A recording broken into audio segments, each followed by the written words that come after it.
Jacksonville University Athletics.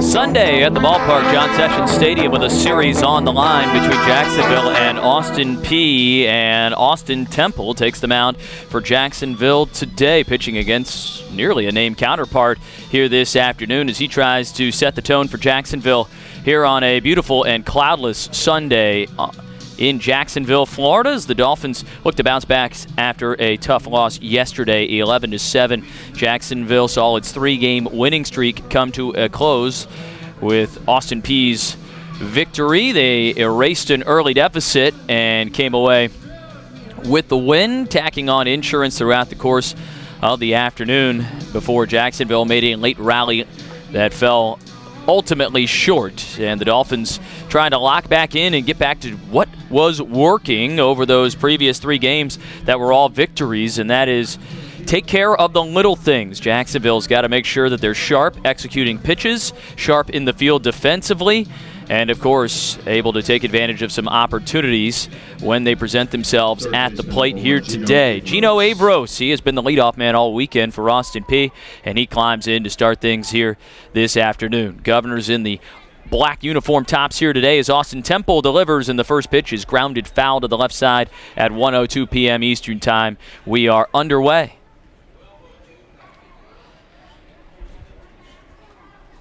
Avros with one hit in each of the first two games of the series. He's 2 for 9, as he swings and misses at an elevated fastball away from Temple.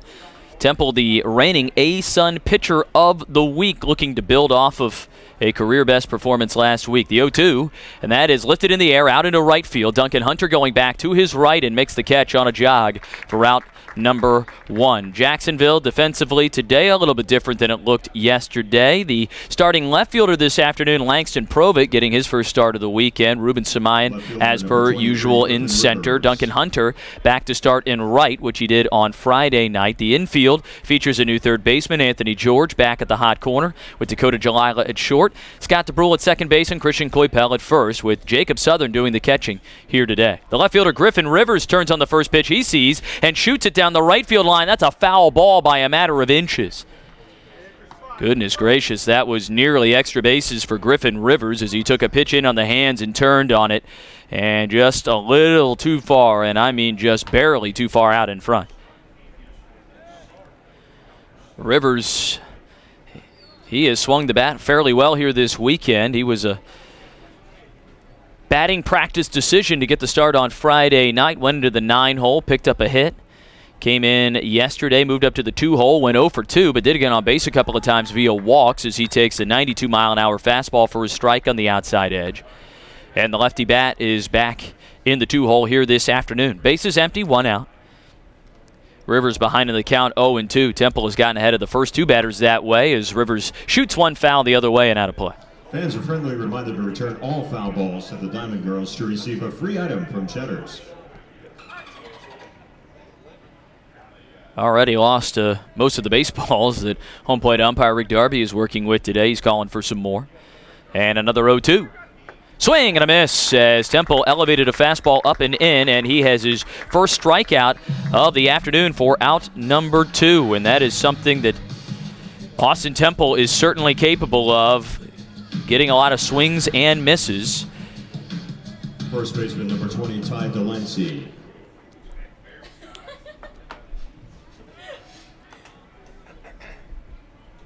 Seven pitches so far for Temple, and his first pitch runs inside at 91 on another lefty bat, Ty Delancey. Delancey, a switch hitter, batting left-handed against the right-handed starter in Austin Temple. First ball thrown of the afternoon by Temple when it comes on the 8th pitch of the day.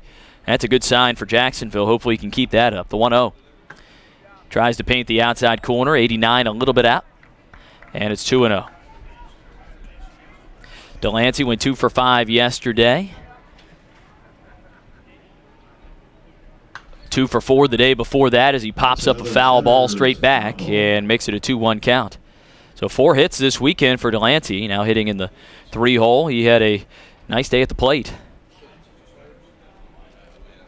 Got the start at first base yesterday and back at first again today after he DH'd on Friday. A couple of singles and runs scored yesterday as Temple goes with a breaking ball and misses just low. 3 balls and a strike with 2 outs and the bases empty here in this top of the first inning. Temple sets and comes home and misses upstairs for ball 4. So after the strikeout, there is a 2-out walk, and Delancey reaches to extend the inning and brings up Garrett Spain, who was believe it or not, a single, out of all hits, a single short of the cycle yesterday. Homer, double, triple in yesterday's game, part of a 13-hit afternoon for the Austin Peay Governors in which they plated 11 runs. Second most runs allowed by Jacksonville this year to only the 13 surrendered to Florida 2 Tuesdays ago. Fly ball off the end of the bat down the left field line. Foul off of the Cost Pavilion down and left.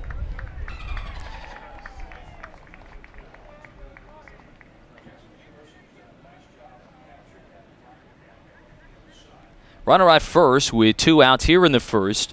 Temple working from the stretch for the first time this afternoon, trying to slam the door on the Governors here in the opening inning.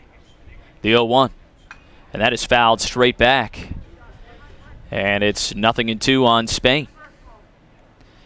And so out of the first 4 batters faced by Temple, 3 of them he has gone ahead 0-2 on. Pound the zone. That is a phrase uttered by Coach Hayes and this staff a lot.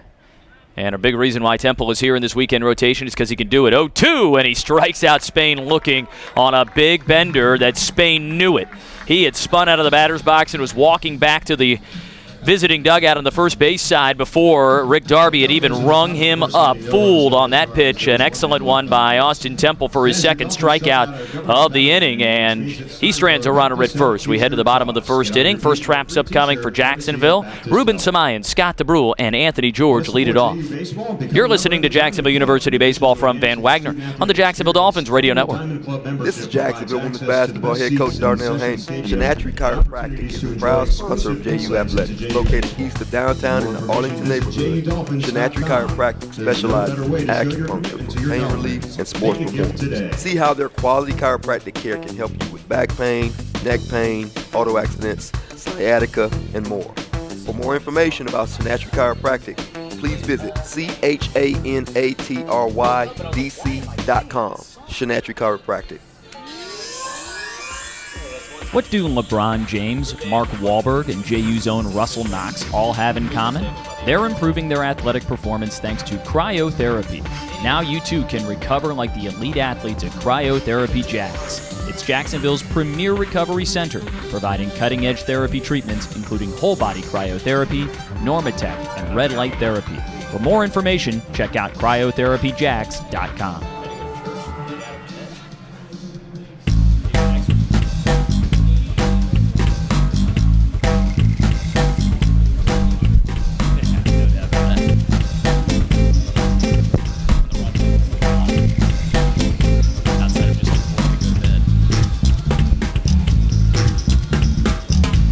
Bottom of the first inning, Jacksonville coming to the plate for the first time here on a scoreless afternoon so far. Rubber match between Jacksonville and Austin Peay. Dolphins in search of a first series win of the season as the calendar flips over to the month of March. Jacksonville trying to get it started off in the right way, and we'll see if the Dolphins can make it 3 for 3 in scoring in the first inning here this weekend. Ruben Samayan leading things off, facing off against the southpaw Kyle Nunn gets the start today. It was announced yesterday after the game that Nunn would be the starting pitcher as Austin Peay has sort of been working out their rotation and how it's going to look. And so they go with another lefty. Second time this weekend they've done so, and his first pitch is a called strike at 84 on the outside edge to the lefty Samayan.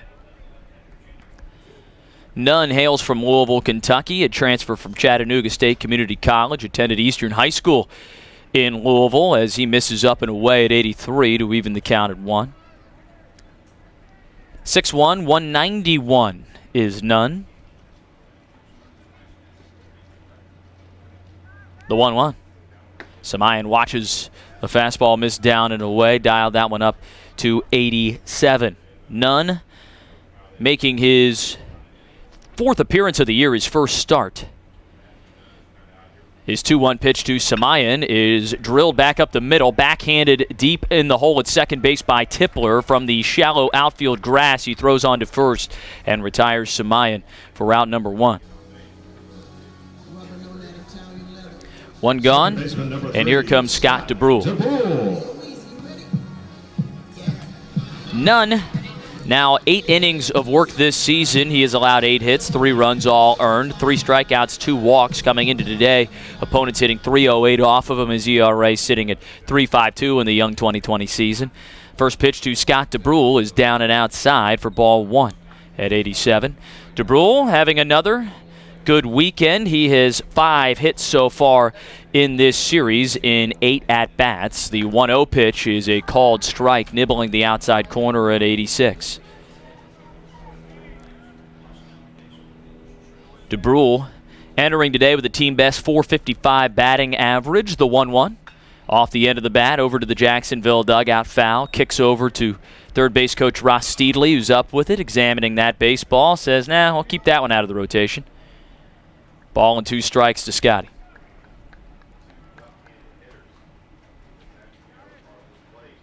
The lefty comes home, and a breaking ball is spoiled foul. Look out. Dolphins ducking out of the way up on the railing there. Luckily, that one hit pretty slow over toward him as DeBrule just gets a piece. Didn't like that pitch, but he wanted to stay alive. Dolphins in the gold tops here on this Sunday afternoon. The 1-2, fastball high.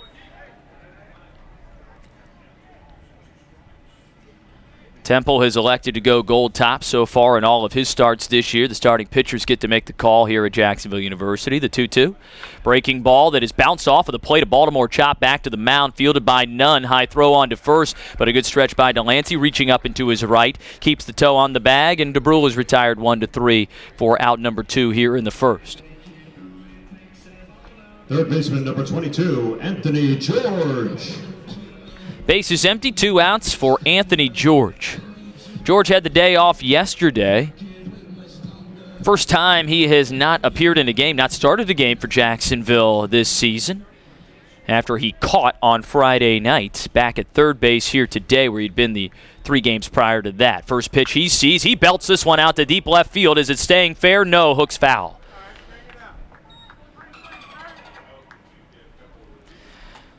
Good swing on the very first pitch seen by George.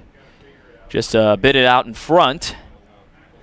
And see if he gets another one he can handle here. Hit a home run on Friday night. George this year, of his 10 hits, 6 of them are for extra bases, 4 doubles, a triple, and a homer. The 0-1. Fastball called a strike at the knees. Paints the low outside corner to Anthony George, and he's behind 0-2. Nunn looking for a 1-2-3 inning to start things off.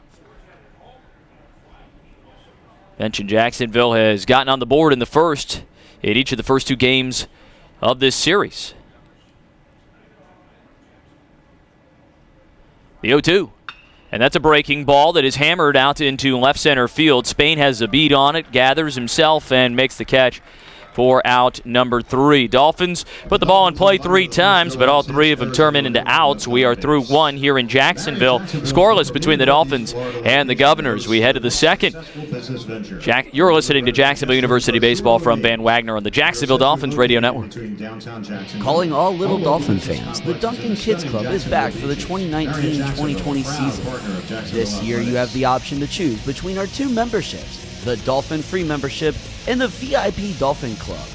Kids Club members must be in 8th grade or younger and will receive exclusive benefits, including access to home events, a t-shirt, a lanyard, and more.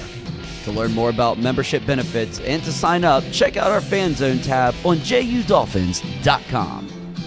The Hampton Inn Oceanfront Jacksonville Beaches location is perfect for everything from a weekend getaway, a corporate conference, or even a beautiful beach wedding. Our heated lagoon-style pool with cascading waterfalls and rock grottos sets the mood for rest and relaxation. Our unique event space and full-service catering department offers everything you need for any special event. Join us at the Tides Beach Bar and Grill, where you can enjoy the ocean breeze and your favorite libation. Call the Hampton Inn Oceanfront for more details at 904-241-2311.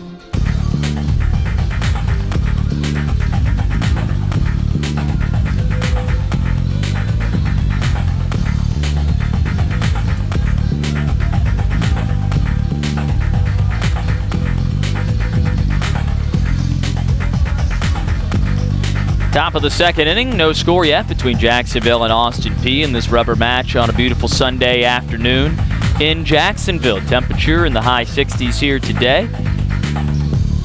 Shortstop number 3. Nary a cloud in the sky this afternoon as well. It's really, the wind has died down after the last 2 days as well, which is a good sign, I'm sure, for the pitchers, as Bobby Head leads off the second for Austin Peay and takes a first pitch fastball down and away to begin things. Austin Temple allowed one base runner in the first via a walk. That was it. Struck out 2. His 1-0. And Head takes a breaking ball called a strike at the bottom of the zone.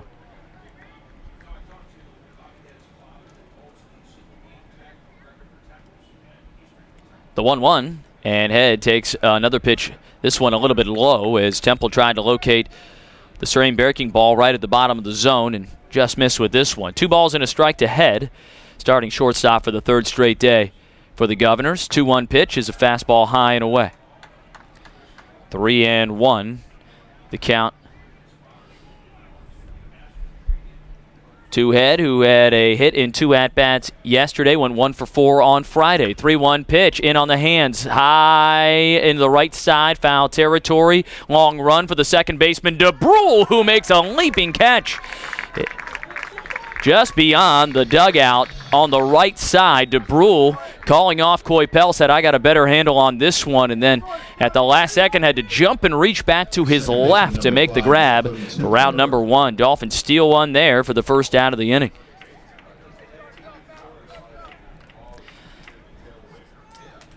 Already a better start defensively for Jacksonville here today versus yesterday, which the Dolphins committed 4 errors. That's a nice defensive play. Tippler squares the bunt on the first pitch from Austin Temple and fouls that fastball back. Tried to sneak his way on with the drag bunt there, unsuccessful.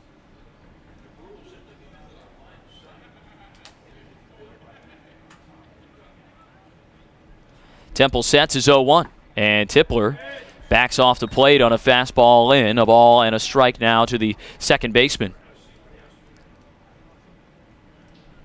for Austin Peay. Temple comes home again and misses low with a breaking ball. That one kicks away as well.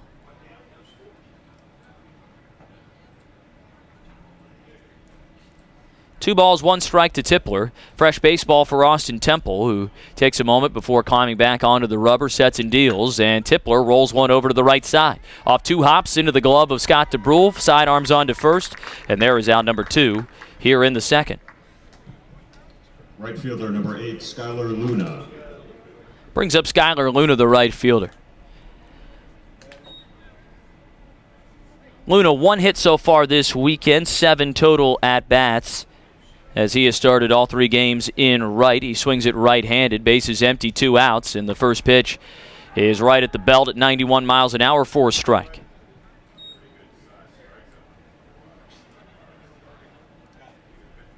And the 0-1 swung on and missed. Went to the slider away, and Luna chased. That was one of those where about halfway through the swing he realized, oh no, I'm not hitting this, and it turned into just kind of a flail. 0-2 pitch, and Temple spikes that one about 2 feet in front of the plate. Catches a piece of Jacob Southern behind the dish, and then kicks all the way up to head coach Travis Jansen on the third base line. And now Southern kind of flexing the shoulder a little bit, trying to work it out. Home plate umpire Rick Darby says, here, I got you, Jacob. Walks a baseball out to Temple. Austin maybe a little amped up on that pitch, trying to put away Luna with a fastball and just overthrew it. The 1-2. Goes to the breaking ball, tipped, but in and out of the mitt of Southern, couldn't hang on, and Luna lives to see another one.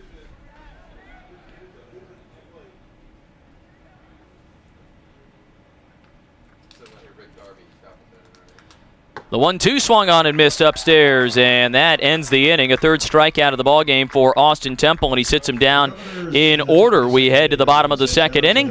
Stephen Moffitt, Christian Coypel, Jacob Southern coming up for the Dolphins. You're listening to Jacksonville University Baseball from Van Wagner and the Jacksonville Dolphins Radio Network. This is Jacksonville University.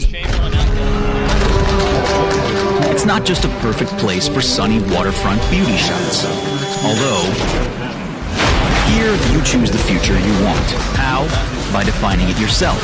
You customize your path and make it one of a kind.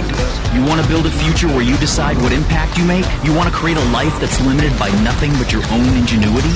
You've come to the right place. Hi, I'm Mark Brunell, and I want to welcome you to Hodges Mazda at the Avenues. Here at Hodges Mazda, we believe the vehicle sale is just the beginning of our commitment to you. We want you to enjoy a long-lasting ownership experience. Our factory-trained technicians are here to guarantee top-notch service in a timely manner. In addition, when you buy from Hodges Mazda, you'll receive your first oil change on us, and you'll receive free car washes for life. That's the Hodges Mazda guarantee. Visit us online today at hodgesmazda.com.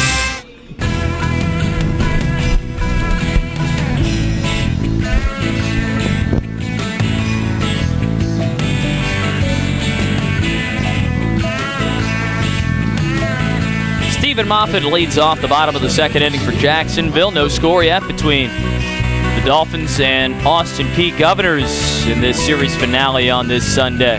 Both teams trying to claim a series win here this afternoon. Nunn starts off the second inning with a fastball high to Stephen Moffitt, who gets the nod as the designated hitter today after starting at third each of the last two games. The 1-0 is a curveball that stays out to Moffitt, now 2-0. Moffitt has a couple of hits here this weekend, one in each game. Has driven in a few as well as he takes a fastball right down the heart of the plate for strike one. 2 balls and 1 strike.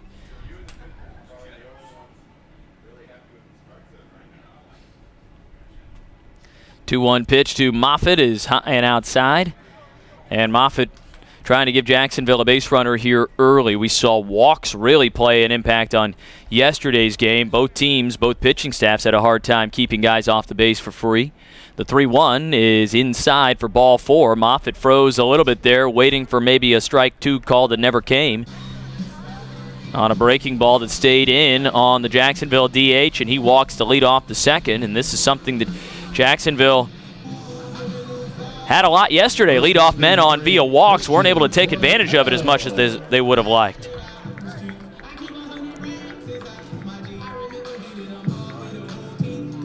Five times in 9 innings yesterday, Jacksonville got the leadoff man on via a walk.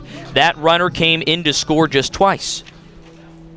See if Jacksonville can reverse that trend here today. Christian Coypel climbs in, the lefty, with a runner at first and nobody out. Nunn working out of the stretch with a runner on first for the first time. Misses outside with his first pitch at 85 for ball 1.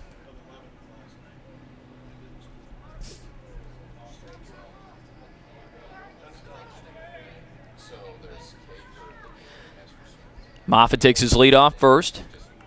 Nunn comes set. And the 1-0 to Coypel is down and outside again with a slider.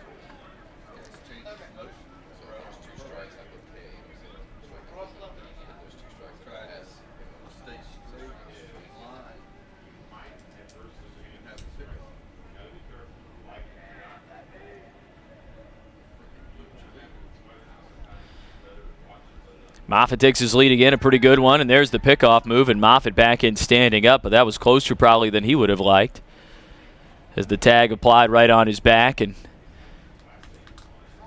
Coach Hayes quickly out of the dugout, shouting something to either Stevie, Christian, or someone else. We'll see what Nunn has kind of a pause at the top of the motion. Now he comes home, and Coypel checks his swing on what is called strike 1, 86 at the bottom of the zone. It is not Darby behind the plate today. It is Brian King. They rotated the wrong direction, so I'm going to put the blame on the umpires there, not myself, for putting him in the wrong spots on the lineup card. Pretty standard way this is supposed to work, folks, and it didn't. The 2-1 pitch misses outside and makes it 3-1. Normally they go clockwise around the field. And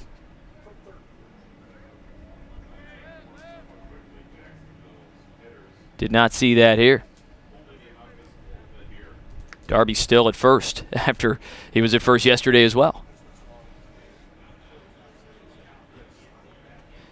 Nunn with a long look in to get the sides, a deep breath, kicks the leg, comes home, 3-1 pitch, grounded foul to the right side.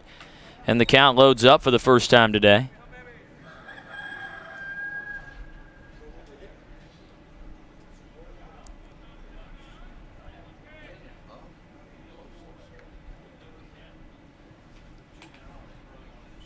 Jacksonville in search of its first hit of the afternoon. Coypel called time. He stepped out for a moment. Now he's back in. And just a soft toss over to first, and Moffitt could have crawled back into first base safely there.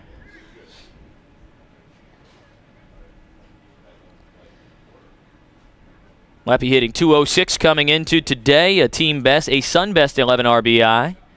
Had his streak of consecutive games with a run batted in halted yesterday at 6. Payoff pitch, and he drives one over the head of the second baseman, Tipler, and that rolls into center. Moffitt gives a look to third, holds up.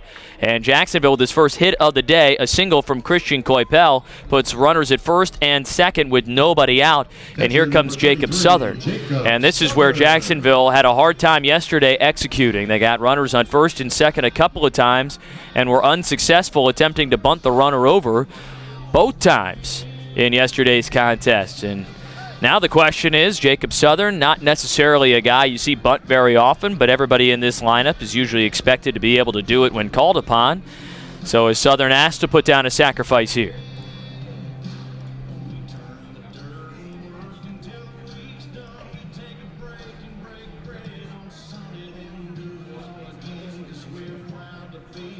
A lot of signs being flashed from Coach Hayes. Everybody is set. Southern last year did not have a sacrifice bunt. So we'll see if he's asked to do so here. Nunn steps off the rubber. Runners at first and second, nobody out here in the second inning. Scoreless contest.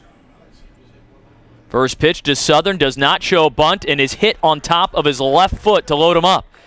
Well, that was productive. Didn't have to do anything, and he gets on base. And now they're loaded up for Langston Provitt. The left fielder, number 32, Langston. Who needs a sacrifice when you can just put the guy on?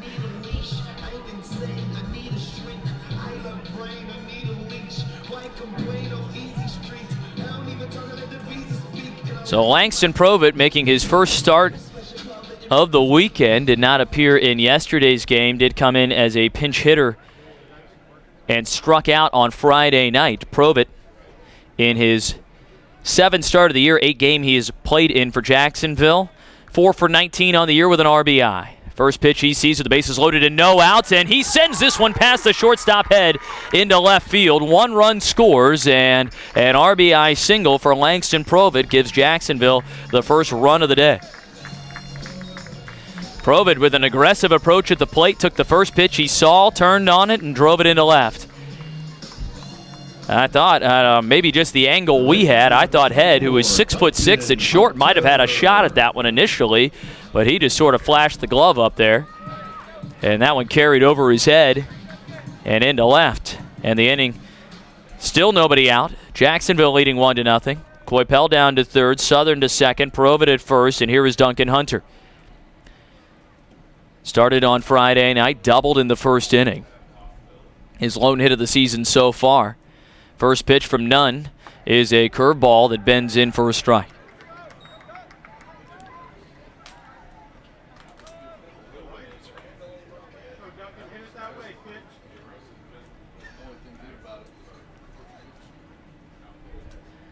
In at the corner at first is Delancey. Ground ball knocked to the left side by Hunter, and he's behind 0-2.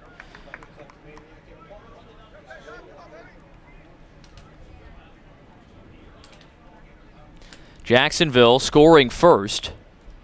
And that has really been a trend for the Dolphins here this season. That is a lead in now 8 of the first 12 games of the season for Jacksonville. Dolphins have struck first. Time called by Hunter. He steps out. Normally you would sit there and say that's a great thing because you find a way to win those games, but Jacksonville hasn't quite put those two pieces of the puzzle quite together yet. Still working on it. But hey, it certainly beats going scoreless for long stretches of the game. The 0-2, fastball outside. And Hunter easily lays off of that one.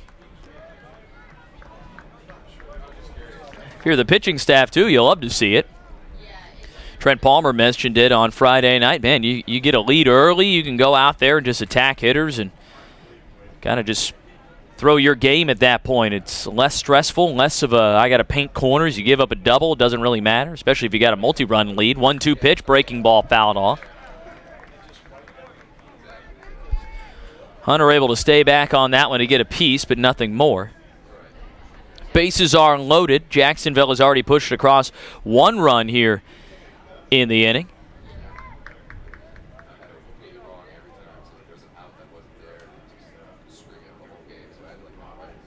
Another 1-2 to Hunter. Fastball down the right field line and foul.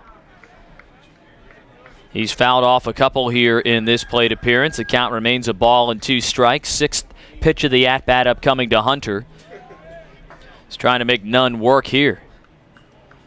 After that 1-2-3 first inning for Kyle Nunn, he is over 30 pitches on the afternoon now with this more stressful second inning so far in which he has yet to record an out. Another 1-2 pitch, fastball high to even the count.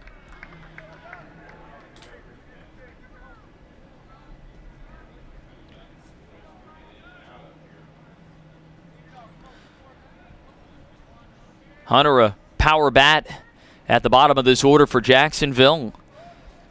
Led the Dolphins in home runs last year, the 2-2. Breaking ball that doesn't break, and it's ball 3. And the count is full, and Nunn is 1 ball away from walking in the second run of the game. 2 hits and a hit by pitch, as well as a walk already this inning for Jacksonville. Trying to make this a crooked number inning. Nunn with a deep breath. Payoff pitch and another curveball. Strike 3 called to Hunter. Hunter saying that pitch was up, but not getting confirmation from Brian King behind the dish. And there's a big first out of the inning for Kyle Nunn. And it comes via his first strikeout of the day. And with that, pitching coach Trevor Fitz on a trot out to the mound. Maybe he feels like that was a bit of a fortunate way to get that first out of the inning and wants to work on what this pitch sequence is going to look like to the next batter, Dakota Jalila, who has been productive in a couple of at-bats here this weekend. Jalila with a hit in each of the first 2 games of the series. He's 2 for 9, drove in a pair yesterday. 1 on Friday night as well. So 2 for 9 with 3 driven in, and he's got a great chance to drive in more here with the bases loaded and 1 out. First pitch from Nunn. And that's a first pitch at 70 miles an hour that misses outside to Jalila, ball 1.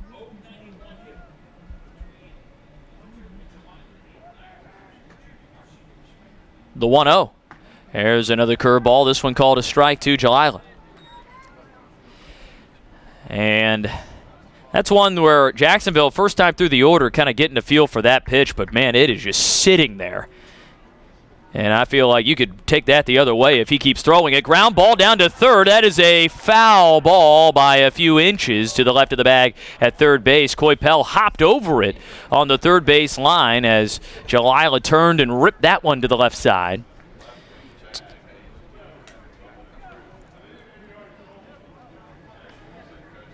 And Coach Hayes out to maybe ask how far that was foul. I think it was foul from my vantage point here. Maybe this is just a situation to find an excuse to go out there and express some other grievances that you've built up throughout the early part of this game as well. Perhaps that strikeout call to Duncan Hunter and maybe how a few of these balls and strikes have been called here early, he can offer his thoughts on, all in one visit. Perhaps he was just asking what they would like for post-game meal. You never know. Bases loaded, 1 out, 1-2 pitch coming to Dakota Jalila. Here it comes, and that misses outside with another breaking ball to even the count.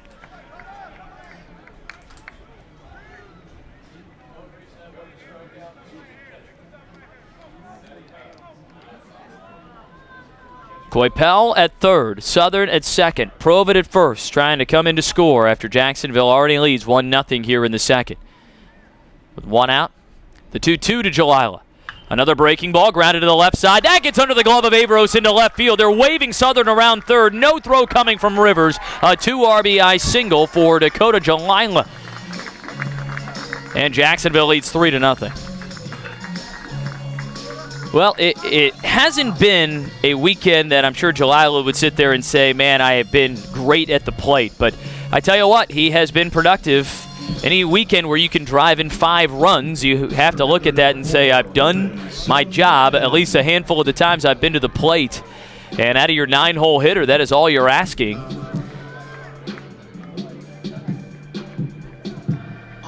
$3-0 on a crooked number for Jacksonville here in the second. Runners at first and second, still just 1 out. Provitt with good speed at second base, back to the top of the order, and Ruben Samayan, who takes a first pitch slider for a strike on the outside edge. Samayan grounded out to second his first time up.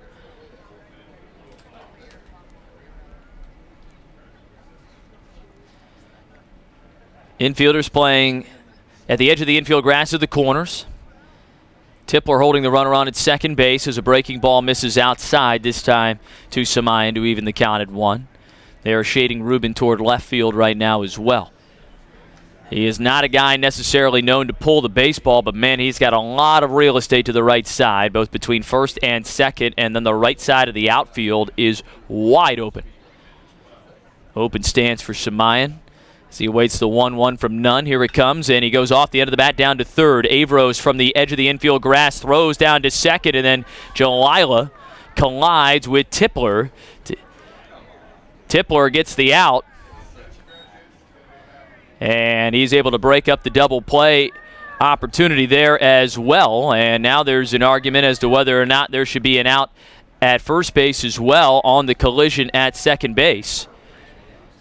And the whole thing is you slide into the bag, all is fair game, and to me it looked like Malcolm Tipler was standing right on top of the bag at second base.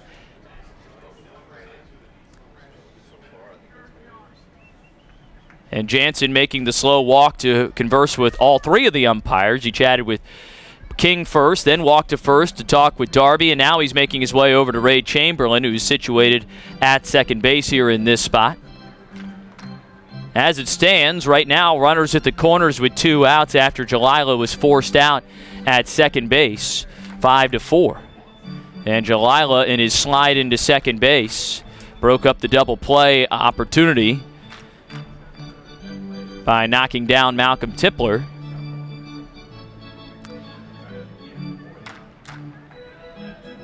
And Jansen is still working the jaw to Chamberlain, pointing, demonstrating, but I don't know, perhaps I am unaware of something in the rule book, but I didn't see anything wrong on that play. And he went straight in. It's similar to the Major League rule and the fact that, you gotta go into the base. And I mean, if your foot goes right into the side of second base and you happen to collect the second baseman along with you, then that wasn't where he was sliding past and his hand went into the bag or anything like that. I mean, he went foot first into second base, hit the bag, and took Tipler with him. And that's where that ball hit slowly enough, allowed Jalila to get on top of Tipler by the time that throw from Averos came in. So there are runners at the corners with 2 outs, and here is Scott DeBrule in a 3-run game. He takes a first pitch called strike on a slider at 83 away.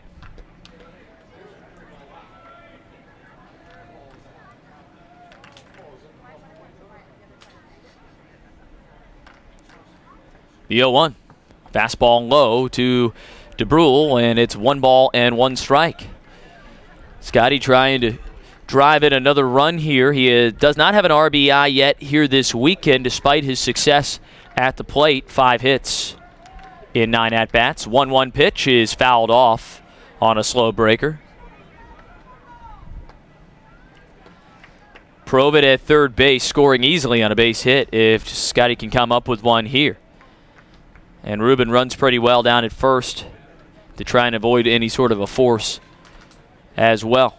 Big hole to the right side of the infield for DeBrule. The 1-2 pitch. Breaking ball that is bounced that way, and it gets right behind Ruben Samayan. He's going first to third. Provitt scores easily, and DeBrule says, shift me, I dare you. I'll find a way to hit it where you aren't. And he does it again.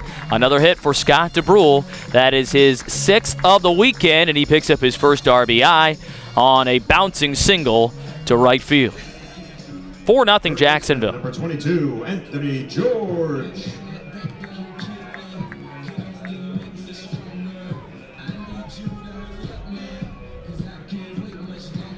There are fewer things I enjoy more in life than watching Scott DeBrule play with a pitching staff and a defense. Great eye, great bat, and my goodness, is he fun to watch. Inning continues with runners at the corner, still 2 outs, and here is Anthony George. First pitch from Nunn. Misses down and outside. A off-speed pitch at 71. Dolphins have now batted around here in the second. George really smoked a baseball in his first at-bat. The first pitch he saw, but it was foul by a few inches to the left side. The 1-0. And he grounds this one foul to the left side as well. He ended up flying out to center field to end the first inning, as the Dolphins went down in order in the first, but this inning, it's gone walk, single, hit by pitch to load him up, RBI single, strikeout, 2 RBI single, fielder's choice, and RBI single to make it 4-0 Jacksonville on 4 hits. The 1-1, runner takes off. George takes the pitch outside. No throw down to second base from today's catcher, Tyler Cotto. And so DeBrule, steals second base and is in scoring position. 2 men in scoring position for Jacksonville with 2 outs. 2 balls and a strike to Anthony George. Wind starting to blow a little bit out to center field now. Nunn kicks and deals. And a slow breaker misses high to George. Now 3 balls and a strike.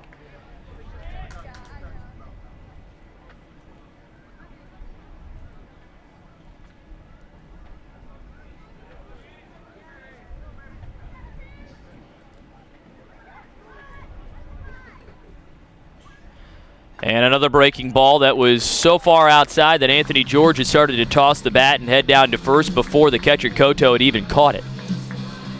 And the bases are loaded for the third time, I guess, technically this inning for Jacksonville. And here is Stephen Moffitt, who led off the inning with a walk. He eventually came around to score. And here comes head coach Travis Jansen.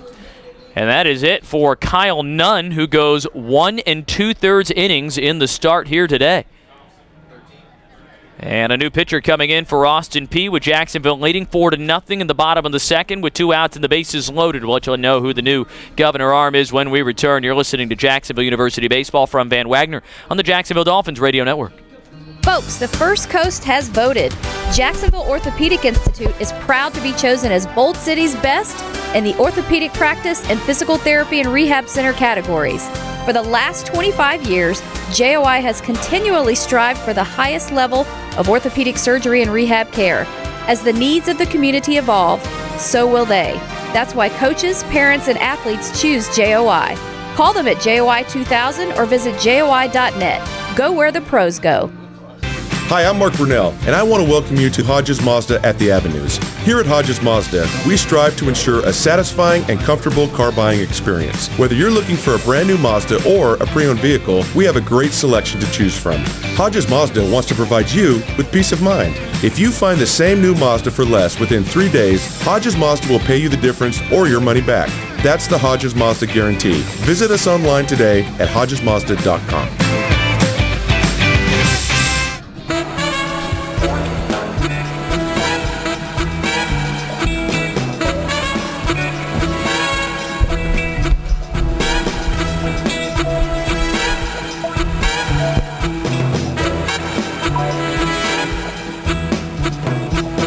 inning and 2/3 is it for Kyle Nunn in the start today. He was a late add to the starting rotation announced yesterday. Got off to a great start, sat down the Dolphins in order in the first, but then fell victim to a couple of free passes. He walked 2, hit 1, gave up a handful of singles that drove in runs, and here we are with a pitching change in just the second inning for Austin Peay as Jacksonville has battered around, and Stephen Moffitt up for the second time here already in the second. 4-0 Jacksonville leads it. Tyler Thompson takes over on the mound. A senior right-hander from Knoxville, Tennessee, Hardin Valley Academy product. He stands at 6'8", 213 pounds. Randy Johnson out there, but right-handed. Bases loaded, 2 gone, and here is Moffitt, who walked his first time to the plate this inning, and he takes a first pitch fastball that is called a strike on the inside corner at 89. Bases full of Dolphins. Samayan at third, DeBrule at second, George at first. The 0-1. And that nearly hits Moffitt. Looks like a two-seam fastball running in on the knees of the right-hander Moffitt. Moffitt has been hit twice already this year. Stands pretty much on top of the plate there as a right-hander, the 1-1. And there is a breaking ball away that is called a strike. Ball and a strike to Stephen Moffitt with the bases loaded and 2 outs. Jacksonville trying to add to their 4-run advantage here in the second. And if anything, yesterday is any indication, 4-run lead is not safe. The 1-2, and Moffitt takes strike 3 called, a fastball that just catches the outside corner. Moffitt can't believe it, but Thompson gets the job done, striking out the one batter he faces to end the inning here in the third and leave him loaded.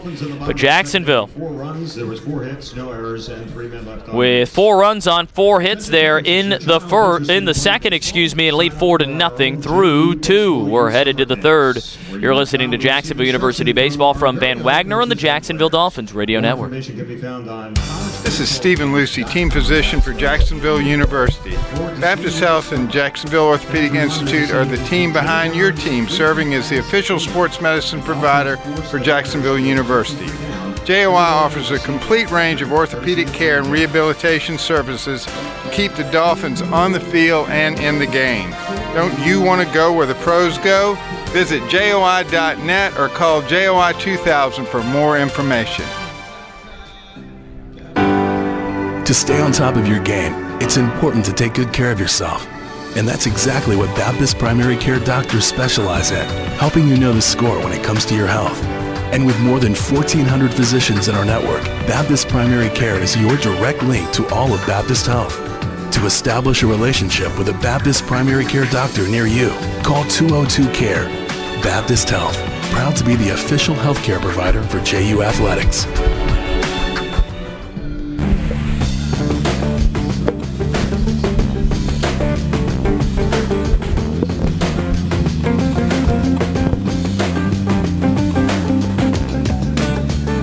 A 4-run lead for Austin Temple as he heads back out to the mound for Jacksonville to start the third inning. 4-0. Jacksonville on top of Austin Peay in this Sunday rubber match. Leading things off for the Governors, the 8-hitter TJ Foreman, the designated hitter here today for Austin Peay.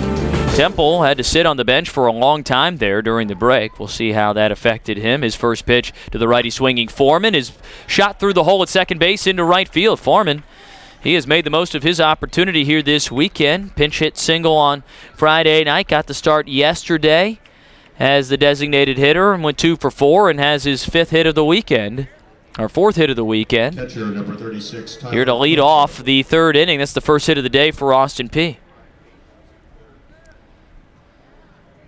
Tyler Koto, today's catcher for the Governors, stands in for the first time here on the weekend. Koto hitting .250 on the year, the freshman making his 3rd start of the year.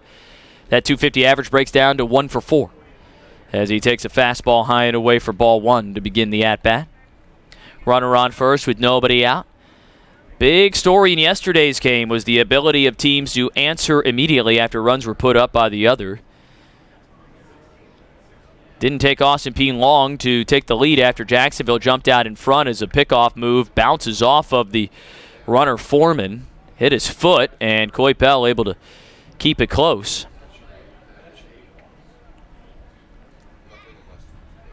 Jacksonville responded after they fell behind, but then Austin Peay went right back 2 innings later and retook the lead for good. Another throw over to first to check on Foreman. TJ Foreman tied for the team high in stolen bases with 3. He's a perfect 3 for 3 on the year, so the best percentage for anybody that has tried that many.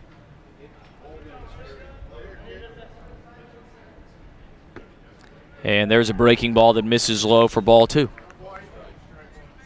Oh, called a strike. Okay. Well, we'll certainly take it, a hometown call, but that should express to you, without having to use words, how this strike zone has been here today as well. Not much has changed from yesterday. The 1-1. Except for the fact maybe that the zone is changing. That one called a strike as Temple goes back to the slider away and gets it on the outside corner. Ball and 2 strikes with nobody out. Temple trying to get an out here, the first one of the inning against Koto, and check swing on a fastball, or it actually might have been a slider at the top of the zone at 83, and it's called a ball.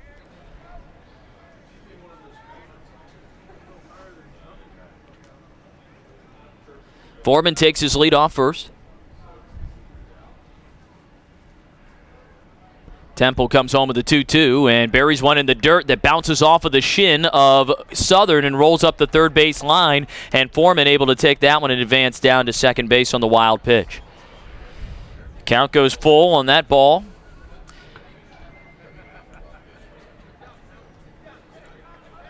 And a runner in scoring position for the first time today for Austin Peay. Nobody out here in the top of the third.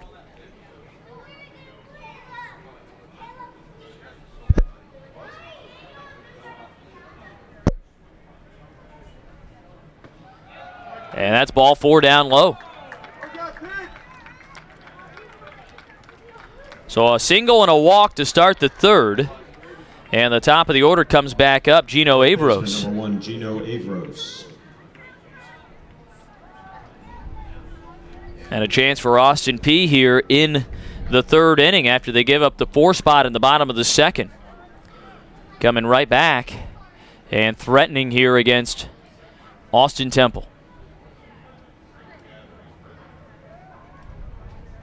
Turn and a pickoff move to second base. Foreman able to dive back in with the right hand safely. Avros, the sophomore from Clarksville, Tennessee, hometown product. 53 games last season as a freshman, started 48. Took over as the third baseman pretty early in the season last year. Shows bunt now, pulls the bat back on a called strike at 84 in the outside corner.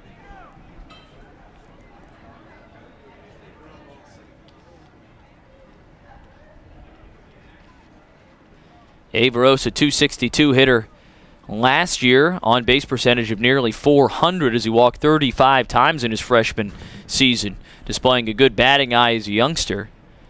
He has already drawn 5 free passes here this season.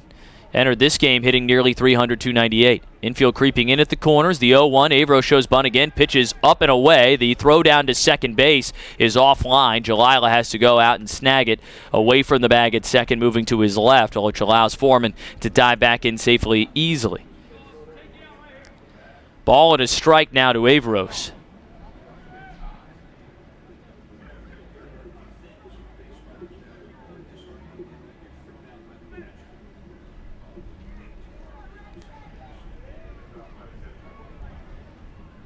Temple resting the glove on his left hip as he looks in to Jacob Southern, who flashes the signs.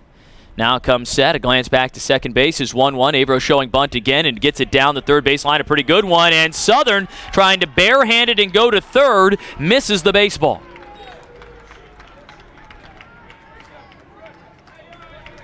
And the bases are loaded with nobody out. Left fielder number 23, Griffin Rivers. He comes out from behind the plate, tries to barehand it to get the lead runner, and just left the baseball on the ground. And when you barehand any time, it's very small margin for error, and we saw that there. So here is Austin Temple facing a bases loaded, nobody out situation. We just saw Jacksonville turn this into 4 runs a half inning ago. And Griffin Rivers, a strikeout victim, his first time up. First pitch goes to the changeup and gets it a called strike on the outside corner. And a good sign for Temple. Get out ahead of a hitter. And Temple is a guy who can sit there and fire in a couple of strikeouts and help himself out in a situation like this. He's not necessarily a strictly contact pitcher. The 0-1. Grounded foul to the right side, and it's 0-2. Temple entered this game with 14 strikeouts on the season. He matched a career high of 7, which he had in Week 1 against West Virginia on his Sunday start last weekend as well, when he earned the win in a strong 6-inning start in which he limited Southeastern Louisiana to just 2 hits and no runs while fanning 7. The 0-2 pitch, and he just misses away with an 87-mile-an-hour fastball. Bases loaded, nobody out for Austin Peay, trying to answer back to Jacksonville's 4 runs a half inning ago. Bases full to Governors. Temple with a deep breath, the 1-2.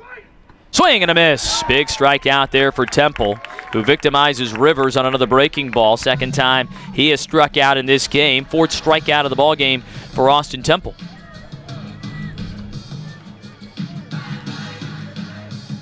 First baseman number 20, Ty Delancey.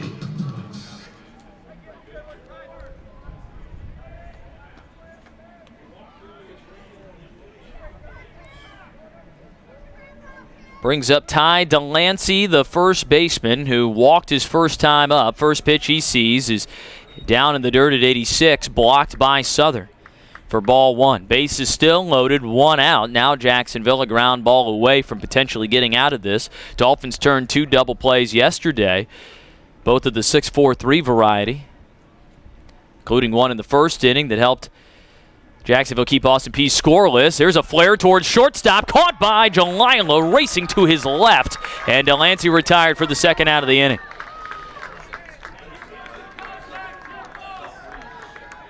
Really well read by Tyler Koto at second base, who broke back to second when the ball came off the bat. Otherwise, Jalila would have had a really good chance at an unassisted double play to end the inning. But as it is, there are now 2 outs. Temple has retired the last 2 via a strikeout and a line out, and it's up to Garrett Spain to avoid Austin Peay ending up fruitless in this effort in the top of the 3rd. Bases loaded, 2 outs. First pitch to Spain, and he fouls it straight back. Temple left a breaking ball a little bit up there, and Spain just couldn't square it up. And Temple will take that and use it to his advantage, now ahead in the count, 0-1. Foreman is at third. He led off the inning with a single to right. Koto walked. Gino Avros picked up what eventually was ruled a bunt single before a strikeout and a line out. Now the 0-1, and Spain nearly hit on a fastball that ran way inside. That would have driven in a run. I'm not 100% sure how close that one got to him, but I thought it was going to hit him when it first came in. Southern, by the time he caught that ball and finished with his momentum, he was behind Garrett Spain. Now the 1-1. That is hit in the air out into left field. Provic going back on it, reaches up, makes the catch, and Austin Temple works his way out of a jam to keep the Governors off the board here in the 3rd. Still 4-0. Jacksonville leads it after Temple, facing a bases-loaded, nobody-out situation, does not give up a run. You're listening to Jacksonville University Baseball from Van Wagner on the Jacksonville Dolphins Radio Network. In the top of the 3rd, no runs, 2 hits. Is hip or knee pain getting in the way of doing the things you love? Waiting to see the doctor could be making your condition worse. If you've had any of the 5 hip or knee symptoms that shouldn't be ignored, like pain or discomfort while sitting, driving, walking, exercising, or even sleeping, and haven't found relief from anti-inflammatory medicine, It's time to see the specialists at Jacksonville Orthopedic Institute. Our physicians offer new and innovative treatments for hip and knee pain. And the doctors at JOI are Jacksonville's most experienced at using Makoplasty, a state-of-the-art surgical technique that harnesses robotic technology for precision placement of hip and knee implants. Don't live with hip or knee pain a moment longer. Make an appointment today with a hip and knee specialist from Jacksonville Orthopedic Institute. Call 904-JOI-2000. That's 904-564-2000.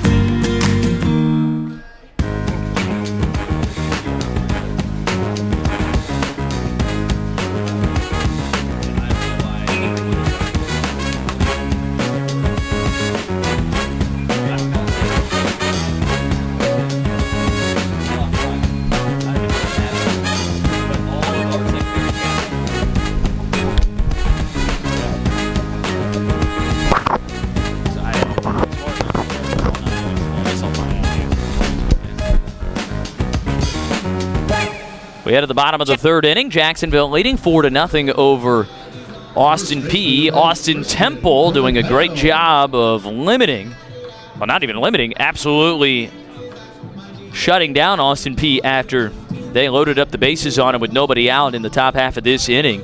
Gets a strikeout, a line out, and a fly out, and no damage done.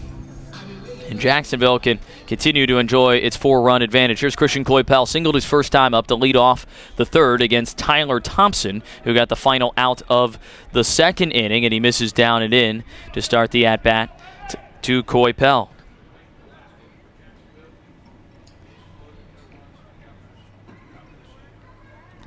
Next pitch is lifted foul out of play to the left side by Coypel.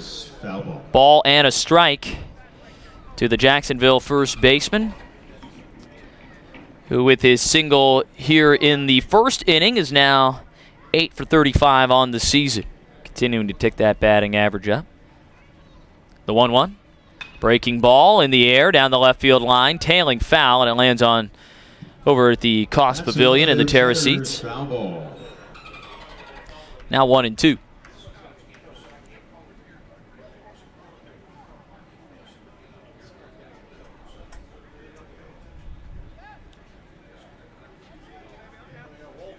Coypel looking to start it off for Jacksonville here in the third. The 1-2. Fastball called strike 3 in the inside corner, and Coypel strikes out, and that is two batters faced, two strikeouts looking for Tyler Thompson in this ball game. Catcher number 33, Jacob Southern. One out and nobody on for Jacob Southern, who was hit by a pitch on the very first pitch he saw here today. Kyle Nunn hit him on the left foot. That loaded up the bases, and he climbs in with the bases empty and one out. First pitch he sees here is a fastball downstairs, grabbing some dirt on it for ball one.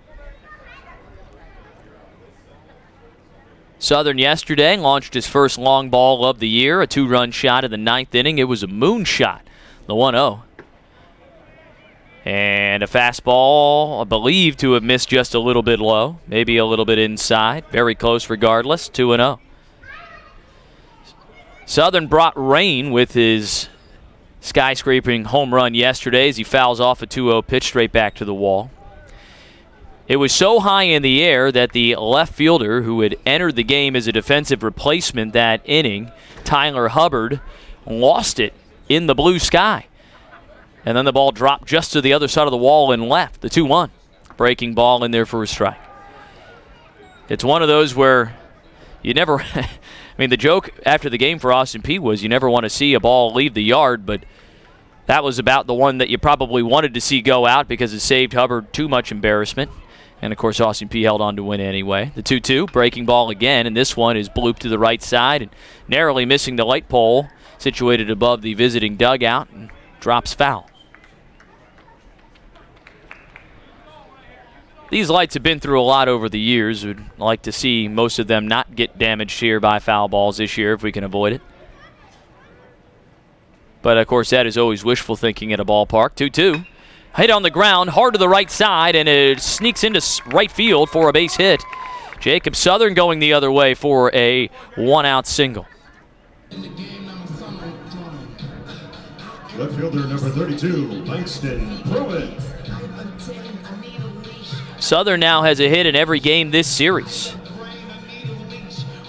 And he is starting to heat up a little bit at the plate after he had a decent series last weekend as well after the difficult first week and a half for Southern and Jalila and others. Of course, his team, who was still at the conclusion of last weekend's series, hitting under 200 as a club, has picked that up to 234 as a group coming into today's game. So you can see how they're hitting better as a group, as the first pitch to Langston Provin is a curveball that misses low.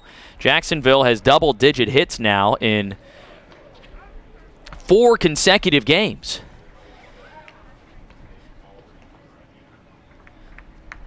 Despite the setback yesterday, it wasn't because Jacksonville couldn't hit, though they did leave too many men on base. 1-0, and Provin gets a bunt down. This is a good one in between the pitcher and third baseman. Throwing on the run, Averos, and he throws out Provin after he barehanded it charging in. Well, I tell you what, there is only one chance for Averos to get Provin, who is as fast as anybody on this field, on that play, and that is if he barehanded that and threw it absolutely perfectly to first, which he did. A really nice play made by the sophomore third baseman for Austin Peay for out number 2. Southern moves down to second base.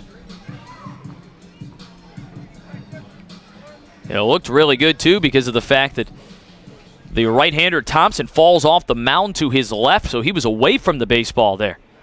2 outs, and here is Duncan Hunter, who struck out looking his first time up. First pitch he sees here is a breaking ball called for a strike at 77 on the outer half.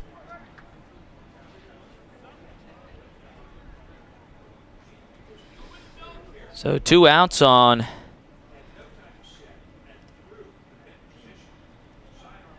the bunt, the 0-1, and a check swing for Hunter. They appeal down to first. He went around, said first base umpire Rick Darby. And it's 0-2 now on Hunter on a pitch down low. 0-2 on Duncan Hunter. Runner at second base is Jacob Southern. Runs well.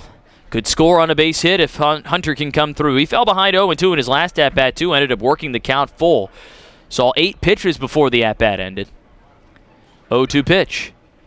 Fastball swung on and missed, and Hunter strikes out to end the inning and strand Southern at second. We head to the 4th. Jacksonville leading 4-0. You're listening to Jacksonville University Baseball from Van Wagner on the Jacksonville Dolphins Radio Network. Jacksonville Orthopedic Institute offers 9 convenient rehab centers with exemplary staff specifically trained to help you recover from a muscle, bone, or joint injury or surgery. JOI Rehab athletic trainers are on more than a dozen Northeast Florida athletic fields, including Jacksonville University, to provide important one-to-one care for high school and college athletes, ensuring their safety and good health. JOI, exclusive sports medicine provider for Bishop Kenny Athletics, JU, the Jacksonville Sharks, and the Jacksonville Jaguars.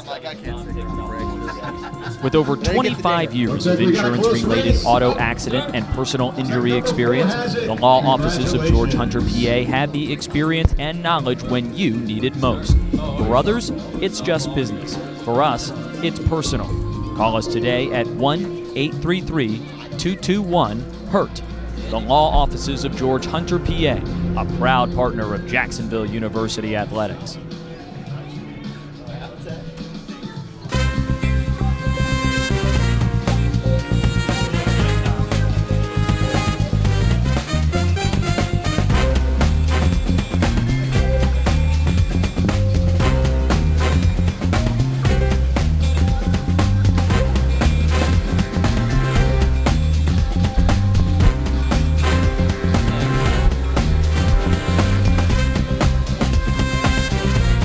Top of the 4th inning, 4-0. Jacksonville leading Austin Peay in this Sunday rubber match at John Sessions Stadium. It is Kids Day presented by Simply Healthcare. Don't forget, every Sunday at home this year is a Kids Day presented by Simply Healthcare.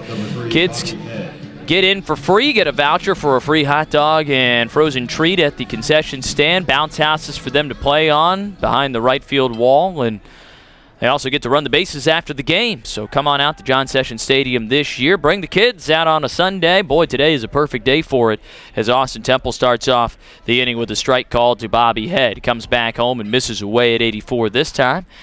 1-1. Temple was a magician last inning after the bases were loaded on him with nobody out. He got out of it with a strikeout, a line out, and a fly out. The 1-1 to head, and he bounces one to the left side, charging in on it. George up with it, throws quickly on to first, and retires Head. 5-3 for out number 1 here in the 4th. Nice play made by the catcher by trade, Anthony George, who has shown his propensity to be able to flash some leather over there at third base in the times that he has played there this year, and we have seen him over there quite a bit. It's almost like a true platoon between him and Stephen Moffitt over the hot corner this year. A little different than it was a season ago. Malcolm Tipler, first pitch, he takes outside for ball 1 at 84.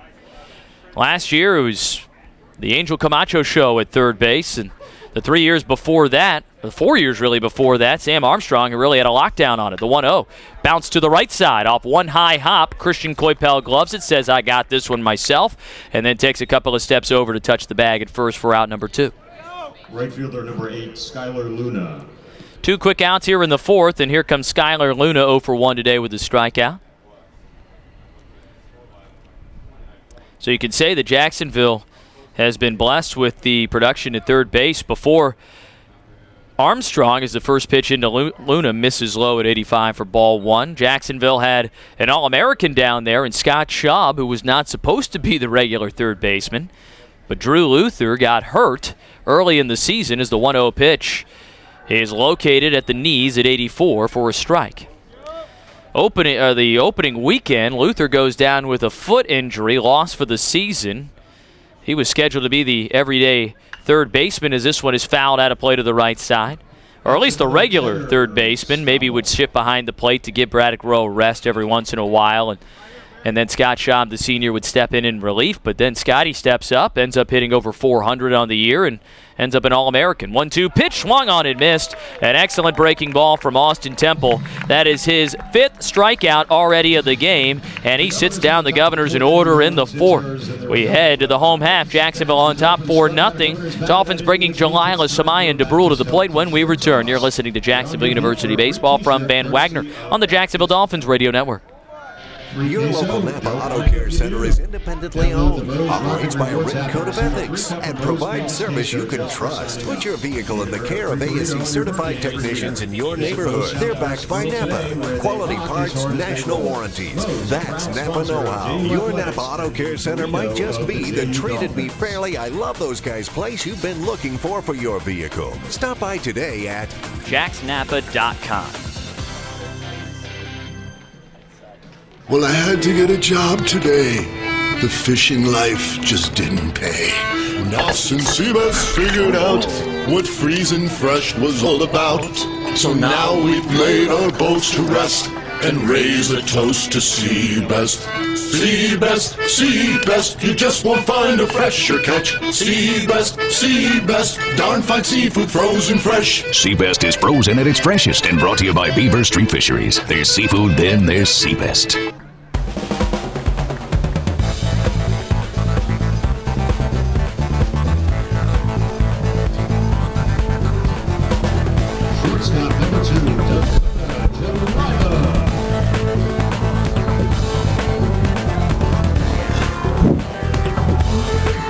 Dakota Jalila leads off the bottom of the 4th. Jacksonville leading Austin Peay 4-0. Dolphins took game 1 of the series on Friday night. Austin Peay evened it up yesterday. Tyler Thompson out to pitch again here in the 4th, and his first pitch runs way in on Jalila, who has to scoot back out of the way to avoid being hit. Thompson throws that two-seamer into righties, and he has lost a couple of them there and nearly hit batters. 1-0 pitch is a breaking ball at the top of the zone that Jalila taps foul to the left side. 1 ball, 1 strike. Jalila in his first at-bat of the day singled in 2 runs back in the 2nd, the only inning in which any runs have come across to score so far for either team. A 4 spot for the Dolphins there, the 1-1. And a a slider away that Jalila thought about laid off, and it's called a strike. If you are a righty bat here today, you better be ready to protect the outside of the plate, and lefty's the inside. 1-2, and he goes right back there, and that's a pitch in pretty much the exact same spot. This one called a ball, however. He went to the fastball this time, evening the count at 2 balls and 2 strikes. Now Thompson deals the 2-2. Tries to go outside again, misses down and away at 88, and the count is full to Dakota Jalila, top of the order, awaiting on deck for Jacksonville. Jalila looking for his first multi-hit game of the year. Payoff pitch. Another breaking ball. This one misses high and away, and Jalila draws a leadoff walk here in the fourth. Dolphins had a leadoff walk in the second. That was Stephen Moffitt. He came around to score. See if that holds true again here. Here's Ruben Samayan already to the plate for the third time this afternoon, and we're only in the fourth inning. He is grounded out to second base and hit into a fielder's choice in the second.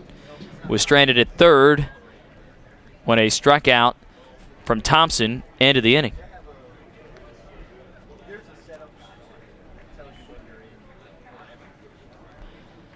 The right-hander sets on the first base side of the rubber, working with a runner on for the first time, or the second time here today. Secondary lead for Jalila. He holds up on a pitch that misses high and outside at 88 for ball one.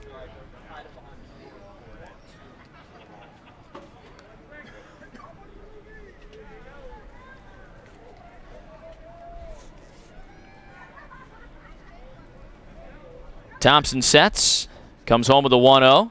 And Samaya knocks it foul to the left side and out of play. That's another Cheddar's foul ball. Ruben has a hit in 4 straight games now, dating back to his 2-for-4 performance last Sunday, in which he drove in 4 RBI, a season best for a Dolphin hitter, in that 8-0 win in Hammond, Louisiana against Southeastern. The 1-1. And Samayan raises the arms up, sucks the belly in, and takes a pitch on the inner half for a ball at 88. 2 balls, 1 strike to Jacksonville's leadoff man of the order, standing in with a runner at first and nobody out.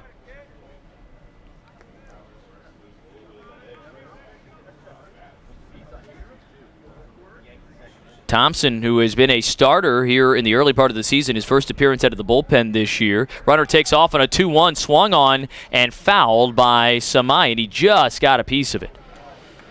Looked like a changeup on the outside edge, and Samayan with just almost a one-handed swing, able to clip just maybe a piece of the seam of that baseball. And Jalila retreats back to first base. 2 balls, 2 strikes, nobody out, run first. 4-0 Jacksonville leads it in the bottom of the fourth.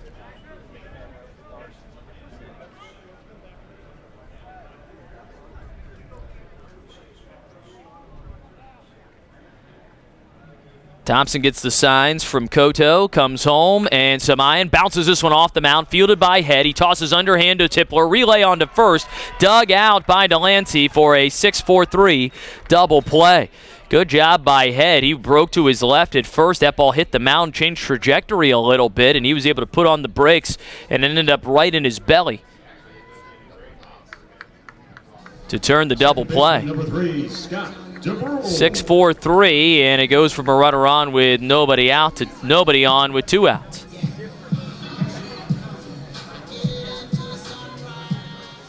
Scott DeBrule 1 for 2 today with an RBI single back in the second.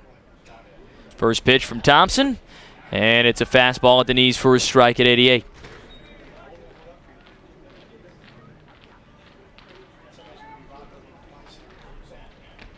One-0. Inside on DeBrule, who scoots back on a fastball dialed up to 90. I think that's the highest on the gun we have seen Thompson hit so far here this afternoon. We haven't seen a whole lot of balls touching the 90 from this Austin Peay pitching staff. The 2-0. Bouncing ball to the left side. Diving attempt made by Avros, laying out to his left, but it goes off of his glove, and DeBrule has himself another hit. Again, Scott DeBrule living proof of the old adage, put the ball in play and good things happen. And this time he goes the opposite direction, and Avros did everything in his power just to get to that baseball, but couldn't secure it as he laid out to his left. And with that, it stopped the ball in its path. But I don't think Bobby Head would have had a chance at that one anyway, even if it had gotten it through, because DeBrule runs well. He's got himself a 2-hit day and is on base with 2 outs here in the fourth. Throw over to first to check on DeBrule. Jacksonville does like to try and steal a base to get a runner into scoring position with 2 outs if they can do so. Scotty already has 1 steal here today. His second of the year in 3 tries. First pitch down to Anthony George. Ball 1 low and outside.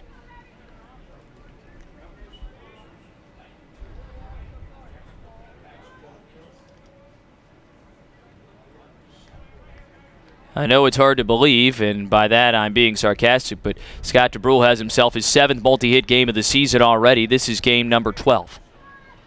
Breaking ball misses outside, 2-0 to George.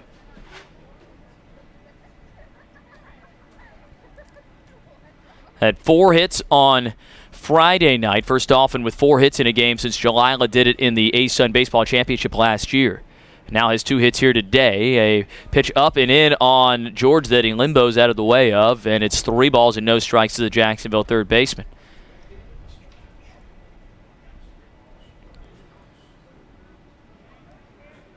DeBrule takes his lead off first, 2 outs, 3-0. Dolphins may get a runner in a scoring position the easy way here. 3-0 pitch is called a strike. 85 on the outside corner.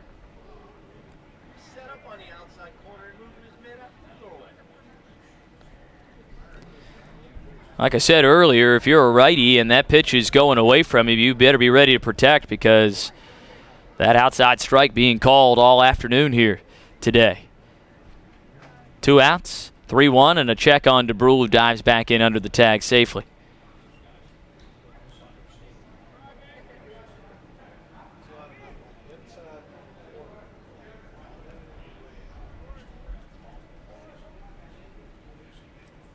DeBrule reestablishes his lead, a healthy one down at first, and Thompson sets and delivers the 3-1. Scotty takes off, and George is hit.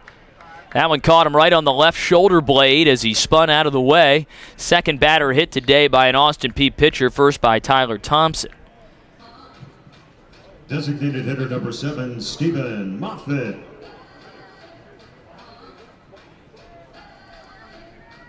And here is Stephen Moffitt, the DH, who is 0 for 1 today with a walk and a run scored. A chance to drive in the runs that he was unable to knock in his last at-bat. Runner at first and second with 2 outs. Dolphins looking for a 2-out rally here in the 4th to add to a 4-0 lead. Time called. Cotto and Thompson not on the same page, and Cotto goes out to have a chat with the big right-hander. Cotto, not a small man himself, 6'4", 198, but he gives up a couple of inches to Thompson, who is listed at 6'6". Thompson's pitch count at 39 now, as he has worked 2 innings of relief.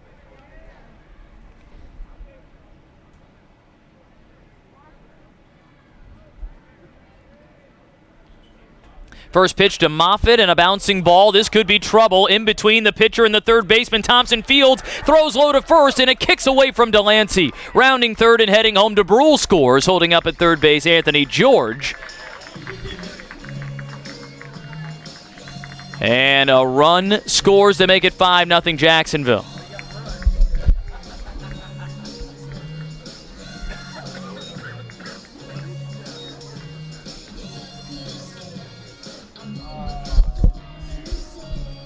And now they'll look to see if maybe there was interference or something like that, or the umpires are coming together now.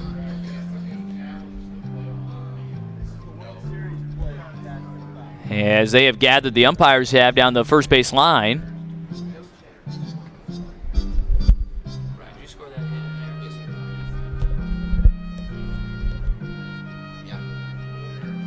And the umpires have broken apart, and everything stays the same. Jacksonville able to add to the lead here, making it 5-0 in the 4th on a single for Stephen Moffitt.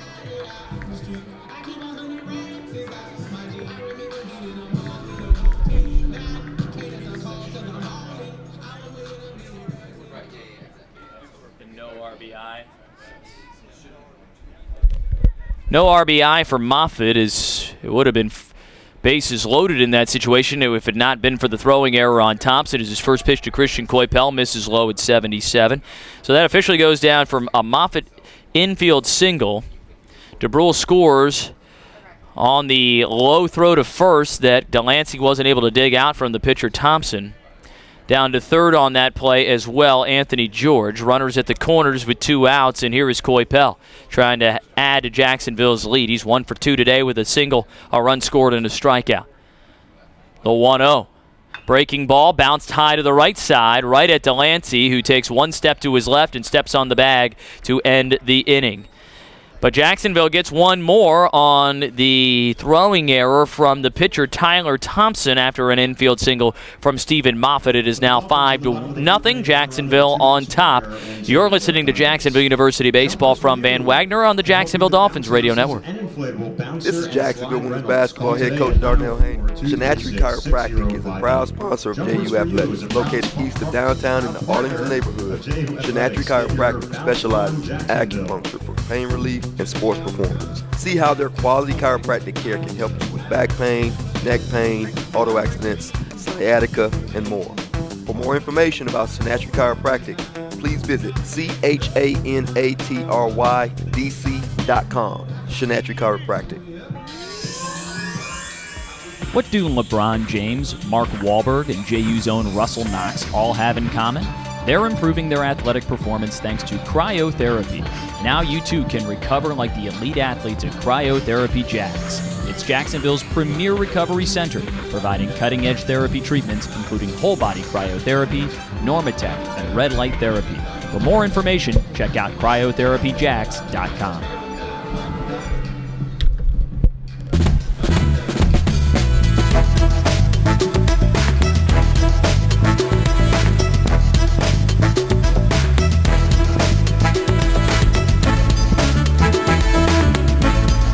5-0 Jacksonville as we head to the 5th inning. Austin Temple back out to work for the Dolphins. Jacksonville tacking on 1 more there in the bottom of the 4th.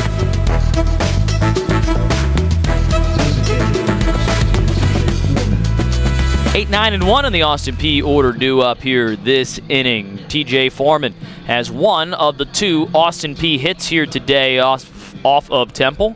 That was a single to lead off the 3rd. He got around to third base, but was stranded there. Temple's first pitch to Foreman, and that is bounced foul to the left side.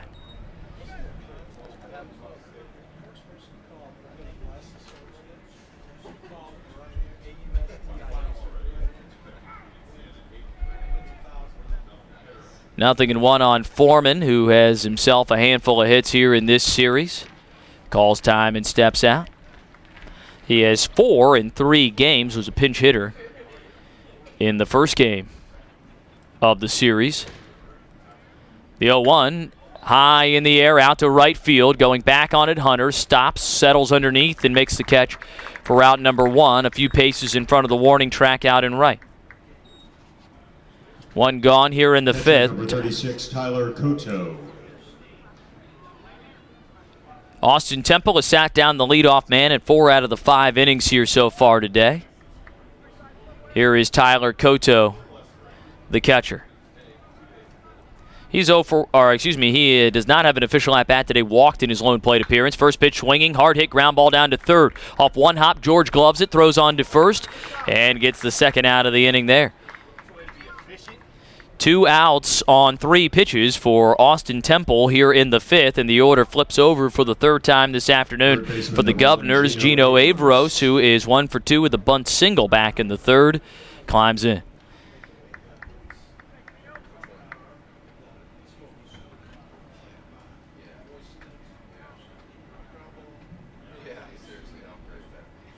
First pitch from Temple to Averos, and he takes a fastball up and in.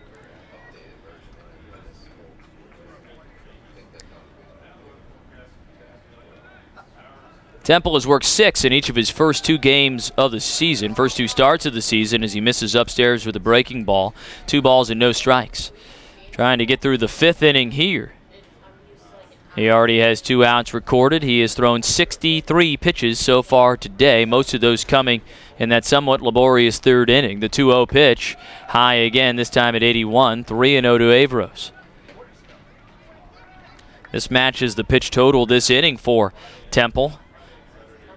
He has now thrown 6 pitches here in the 5th, comes home with a 3-0 and misses low for ball 4. 4-pitch walk to Averos extends the inning. Third walk of the afternoon issued by Austin Temple. He goes down to the rosin bag in between hitters, and Griffin Rivers climbs in. This is a guy who Temple has had the number of so far today. He struck him out twice already. We'll see if Temple can get right back into firing in strikes. Goes without saying, most pitchers would work better, but Temple, of course, has been very good today when he started things off with a strike, and he gets a swinging one here on the first pitch of the at-bat as he bends a slider on the inner half to the lefty Rivers, who proves that he is really off balance as he swung at a pitch that I don't even think he saw. Might have closed his eyes on that one. Well out in front of it. Runner at first, 2 outs, the 0-1. And he lays off a pitch down low, picked up by Southern, throws down to second, and it glances off the mid of Jalila, rolls over to Scott DeBrule in shallow right, and a chance for Averos to advance up.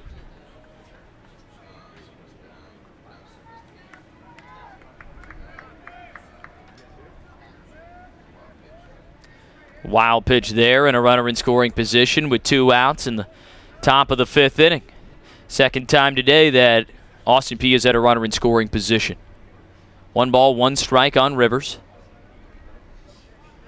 Temple deals, and Rivers takes called strike 2 as Temple goes right back to the slider and locates it beautifully in the inner half.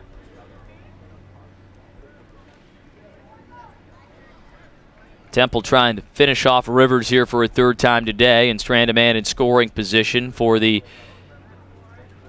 2nd time in the last 3 innings. He has left 2 in scoring position already. The 1-2. Fouled off the home plate umpire, Brian King.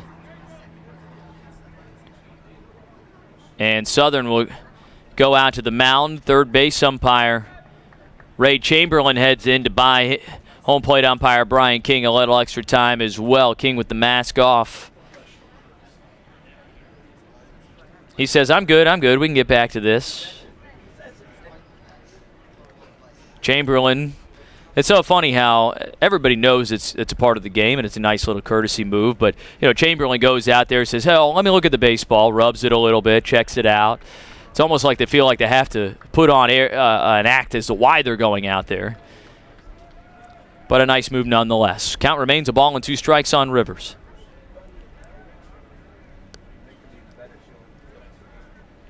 '70th pitch of the at-bat, or of the ball game, for Temple coming here. Is 1-2, and it stays upstairs at 86. Averos, who runs well down at second base, looking to become the first run of the ball game for Austin Peay. Temple trying to keep that 0 on the board.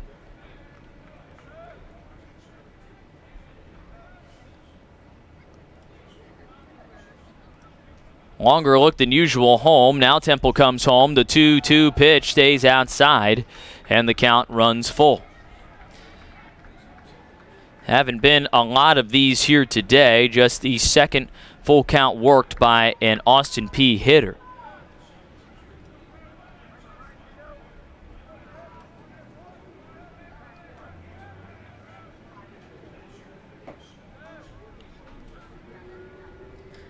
Two outs, runner at second base, and the payoff pitch to Rivers, and he knocks one foul to the right side and out of play. That's another Cheddar's foul ball.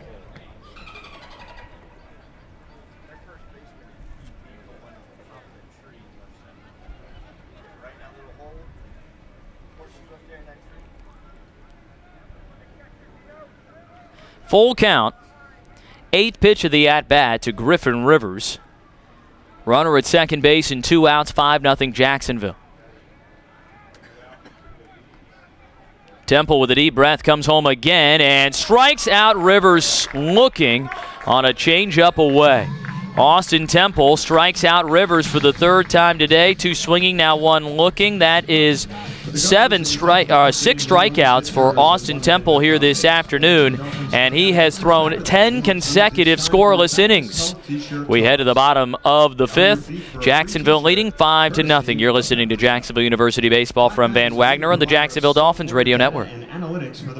Calling all little Dolphin fans, the Duncan Kids Club is back for the 2019-2020 season.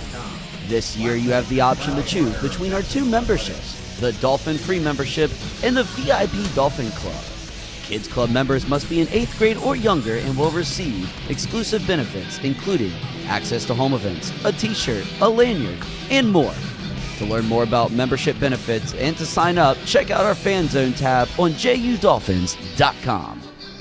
The Hampton Inn Oceanfront Jacksonville Beaches location is perfect for everything from a weekend getaway, a corporate conference, or even a beautiful beach wedding. Our heated lagoon-style pool with cascading waterfalls and rock grottos sets the mood for rest and relaxation. Our unique event space and full-service catering department offers everything you need for any special event. Join us at the Tides Beach Bar and Grill, where you can enjoy the ocean breeze and your favorite libation. Call the Hampton Inn Oceanfront for more details at 904-241-2311.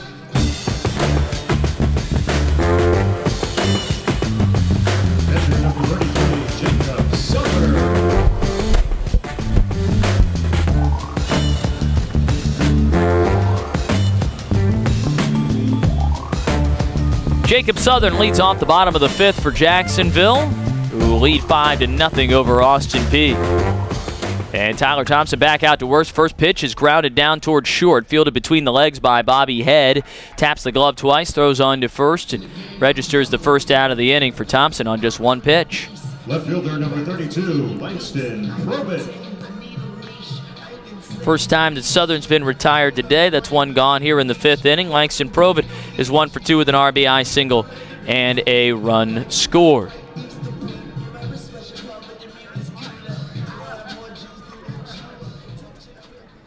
Tyler Thompson at 43 pitches so far on the day in relief. His first pitch is a fastball called a strike on the outside corner to Probit.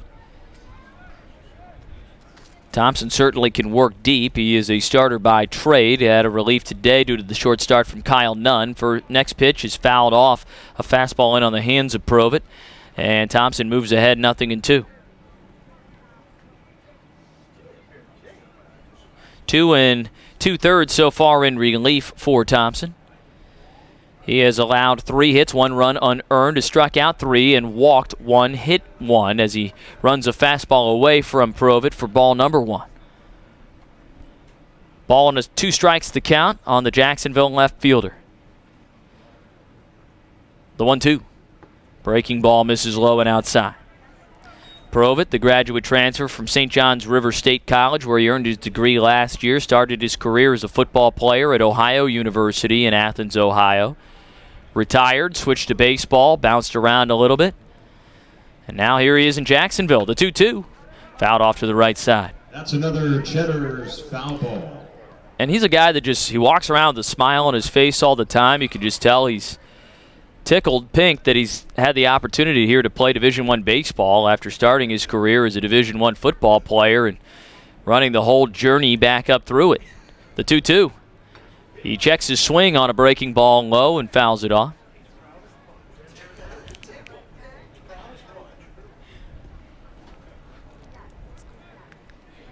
He was at Weber for a period of time, St. John's River State College. And it's not like he was playing 2 sports at Ohio. He just went there to play football.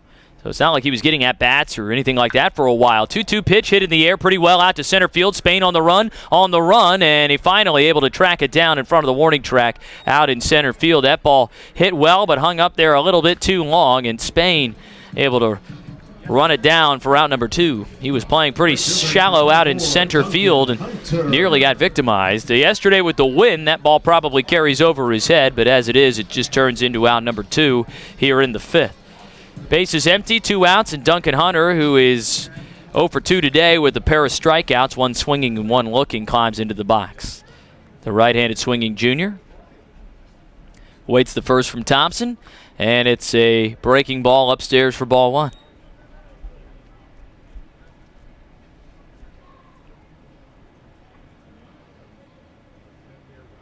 1-0 pitch. Fastball fouled back.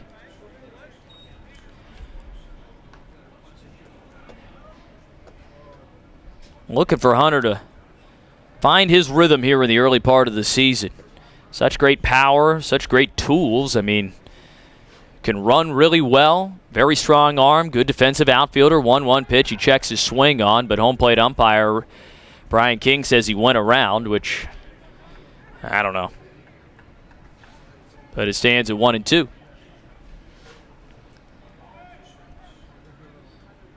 And if he, along with some of the others here in the bottom of the order, can really find it, man, this Jacksonville lineup could become dangerous top to bottom. As it is threatening because you know what they've been able to do in the past, some of these hitters that are down here right now, Hunter, Jalila, for example. The 1-2. Breaking ball swung on and missed, and Hunter strikes out to end the inning. A 1-2-3 inning for Tyler Thompson. He's gone 3 1/3 now in relief and settled things down for Austin Peay after the tumultuous second inning. Jacksonville with a 5-0 lead through 5 here at John Sessions Stadium. Dolphins, Austin Temple back out to the mound when we return. You're listening to Jacksonville University Baseball from Van Wagner on the Jacksonville Dolphins Radio Network. Hi, I'm Mark Brunell, and I want to welcome you to Hodges Mazda at the Avenues. Here at Hodges Mazda, we strive to ensure a satisfying and comfortable car buying experience. Whether you're looking for a brand new Mazda or a pre-owned vehicle, we have a great selection to choose from. Hodges Mazda wants to provide you with peace of mind. If you find the same new Mazda for less within 3 days, Hodges Mazda will pay you the difference or your money back. That's the Hodges Mazda guarantee. Visit us online today at hodgesmazda.com. Folks, the First Coast has voted. Jacksonville Orthopedic Institute is proud to be chosen as Bold City's best in the orthopedic practice and physical therapy and rehab center categories. For the last 25 years, JOI has continually strived for the highest level of orthopedic surgery and rehab care. As the needs of the community evolve, so will they. That's why coaches, parents, and athletes choose JOI. Call them at JOI 2000 or visit JOI.net. Go where the pros go. Nothing beats the power and excitement of live events like TicketSmarter. If you are looking to buy tickets to the best sports, concerts, and theater events, all at the very best price, look no further than TicketSmarter.com or in the app. With every ticket transaction made at TicketSmarter.com, TicketSmarter will donate $1 to the St. Jude Children's Research Hospital. TicketSmarter is proud to be the official ticket resale partner of Jacksonville University Athletics. Download the app today. TicketSmarter, a smarter way to buy tickets.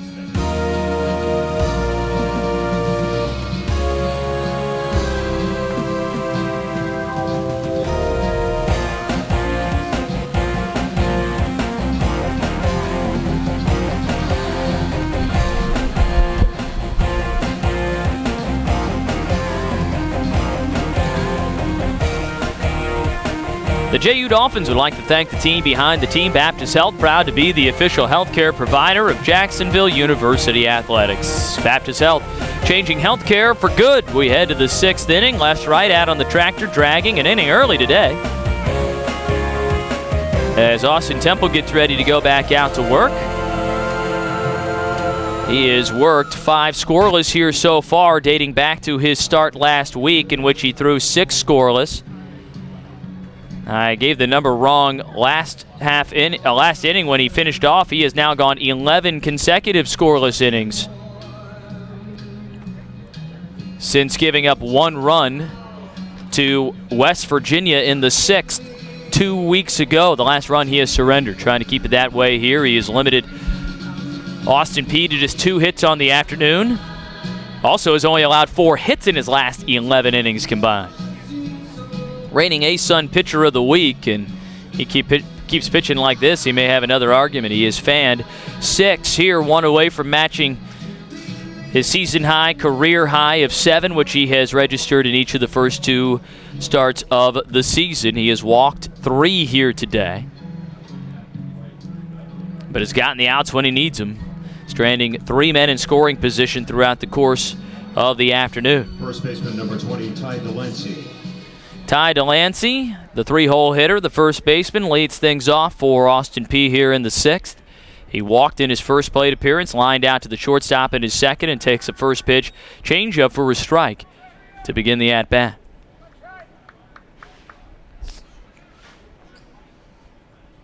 The 0-1. And Temple misses down and outside this time to even the count at 1 apiece. Another beautiful day for baseball here in Jacksonville. Warmest day of the weekend so far as the 1-1 is fouled straight back. Lifted over the press box. Now 1-2.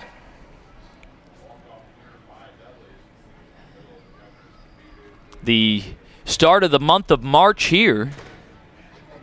Of course, best month of the season for college basketball. Weather warming up more consistently. Ground ball hit hard to the right side. Past the diving Coypel. Rolling into right field. Delancey digging for 2. Hunter up with it. Throwing in, but not in time. Standing up with a leadoff double to start the 6th.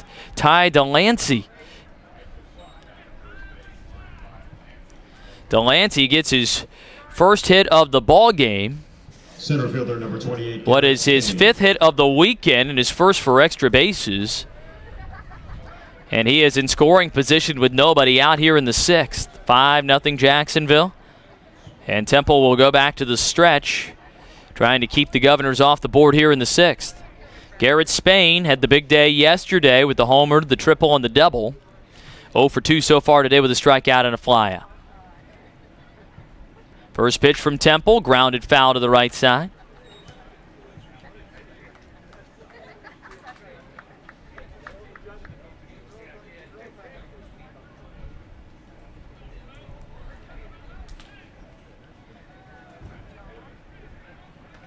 Temple is at 79 pitches now on the day. That's just the 3rd hit he has allowed, the first for extra bases on the afternoon. Time called and Spain steps out. Spain came into today hitting .243. 3 as he takes a pitch outside for ball 1. 3 of his 5 extra base hits on the season came in yesterday's game. 1 of his 2 doubles, his lone triple, and 1 of his 2 homers. He is now 9 for 39 on the year.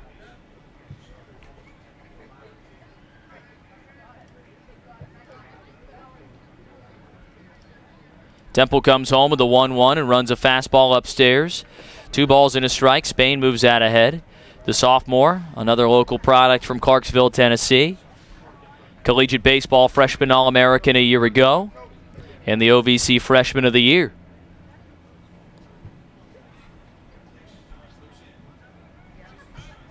Second team All-OVC, All-Freshman team member.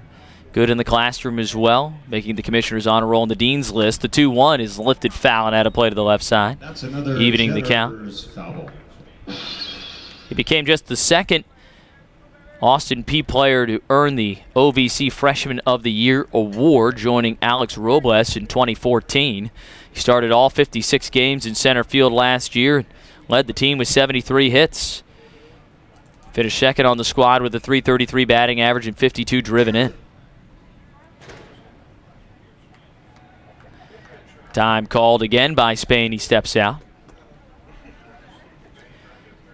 He is 7 RBI so far this year and drives this one out to deep right field. It is carrying over the wall, but foul. Foul by a handful of feet down the right field wall. Spain nearly had his 2nd home run in as many days, but got out in front of that pitch.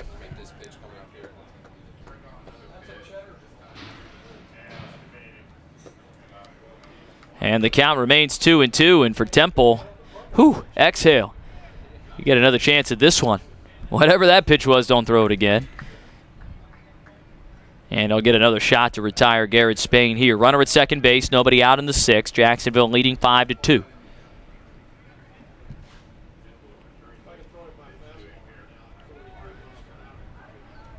Temple sets, comes home, and Spain swings and misses at a ball down in the dirt, picked up by Southern, throws on to first, and Spain is retired. That ball bounced about a foot in front of the plate, and Spain had committed to swinging, and he goes down on strikes for the 2nd time today. Southern able to shed the mask and pick up that baseball quickly to ensure the out by throwing on to first.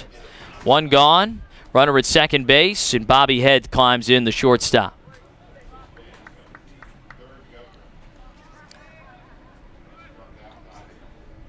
For Austin Temple, that his 7th strikeout. That matches a career high for the 3rd consecutive game. He has gone at least 6 innings, and he has struck out 7 batters in each of his first 3 starts. First pitch to Bobby Head, misses upstairs. He needs 2 more outs to make it another 6-inning start here. Head may play shortstop, but he is certainly not short. He stands at 6'6", 218 pounds, the junior from Winter Garden, Florida, from West Orange High School. 1-0 pitch. Head takes called strike 1 on a slider on the outside corner.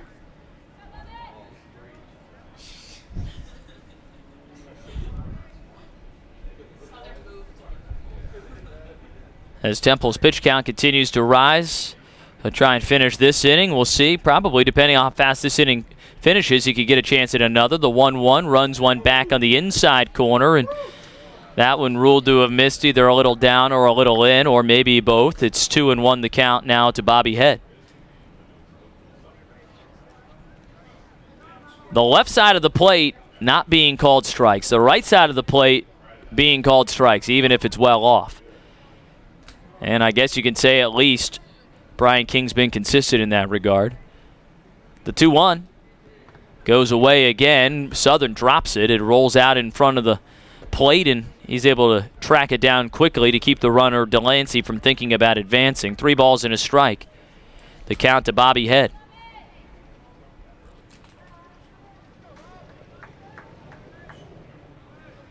Temple at 88 pitches here today. Most of them have been strikes, but he's thrown a few more balls here as this game is worn on. Sets and delivers the 3-1 pitch and misses up and in with a curveball, and Bobby Head draws a 1-out walk. Does set up the double play opportunity now for Jacksonville, which could be used to get out of this inning, and Malcolm Tipler climbs in. He's 0 for 2 today with a couple of ground outs, so maybe a chance there for Jacksonville. Tipler did show bunt his first time up. With 1 out, I don't know if they would consider sacrificing or maybe trying to sneak one down. We'll see. Runners at first and second. Delancey led off this inning with a double, then the strikeout to Spain and a walk to Bobby Head. Temple has walked 4 here today. First pitch to the lefty swinging Tipler is a strike. 88 on the outside corner to Tipler.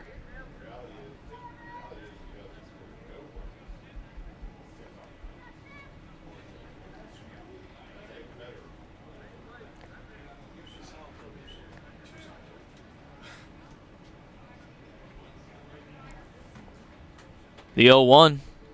And Tipler takes strike 2 as Temple goes 87 and puts it right in the high outside corner. And now Temple back to doing what he did a lot early in this game, and that is jumping ahead of a hitter quickly, 0-2. Trying to put away Tipler for the 3rd time here this afternoon and get this 2nd out of the 6th. Time called. Tipler steps out. A little practice cut, and he digs back in.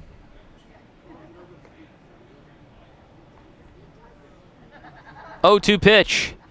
And it's a tailing fastball down and away that Tipler takes for ball 1. Interestingly enough, Tipler is wearing a foot guard on his left foot. That is the back foot for the lefty swinging second baseman. Normally you see that guard on the front foot as that's the one that is more often fouled off of. I'm sure I've ever seen that. 1-2 pitch. Tipler strikes out swinging. New career high for Austin Temple as he gets him with a slider. 8 Ks today for Temp.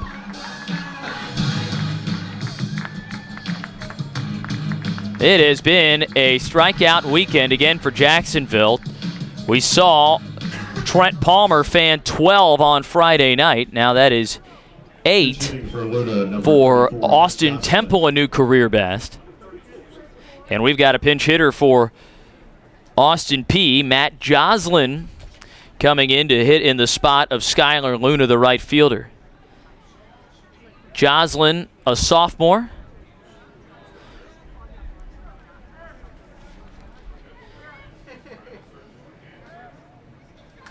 Saw Joslin as a pinch hitter yesterday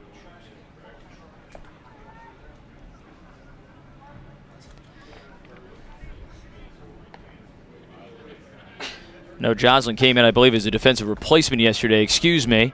As the first pitch misses down and away. Ball 1 to the right-handed swinging Joslin. Joslin appearing in his 9th game this season, 3 for 21 of the year so far with a double, 3 driven in, and 8 strikeouts. The 1-0. And that is down and outside. Southern sliding to his right, able to pin that one in the dirt. 2-0. Runners at first and second. 2 outs here in the 6th. Temple's thrown 95 pitches. This could be his final inning. Trying to finish it strong.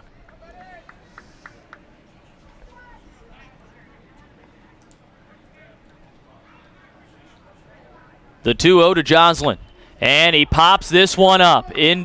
Over to the right side of the infield. DeBrule underneath. Squeezes it. Inning over. Again, Austin Temple strands a man in scoring position. The 4th he has left there today. 12 scoreless innings over his last 2 starts for Temple today, who sets a new career high with 8 Ks. We head to the bottom of the 6th. 5-0, Jacksonville on top. You're listening to Jacksonville University Baseball from Van Wagner on the Jacksonville Dolphins Radio Network. Hi, I'm Mark Brunell, and I want to welcome you to Hodges Mazda at the Avenues. Here at Hodges Mazda, we believe the vehicle sale is just the beginning of our commitment to you. We want you to enjoy a long-lasting ownership experience. Our factory-trained technicians are here to guarantee top-notch service in a timely manner. In addition, when you buy from Hodges Mazda, you'll receive your first oil change on us, and you'll receive free car washes for life. That's the Hodges Mazda guarantee. Visit us online today at hodgesmazda.com. This is Stephen Lucy, team physician for Jacksonville University. Baptist Health and Jacksonville Orthopedic Institute are the team behind your team, serving as the official sports medicine provider for Jacksonville University. JOI offers a complete range of orthopedic care and rehabilitation services to keep the Dolphins on the field and in the game. Don't you want to go where the pros go? Visit joi.net or call JOI 2000 for more information.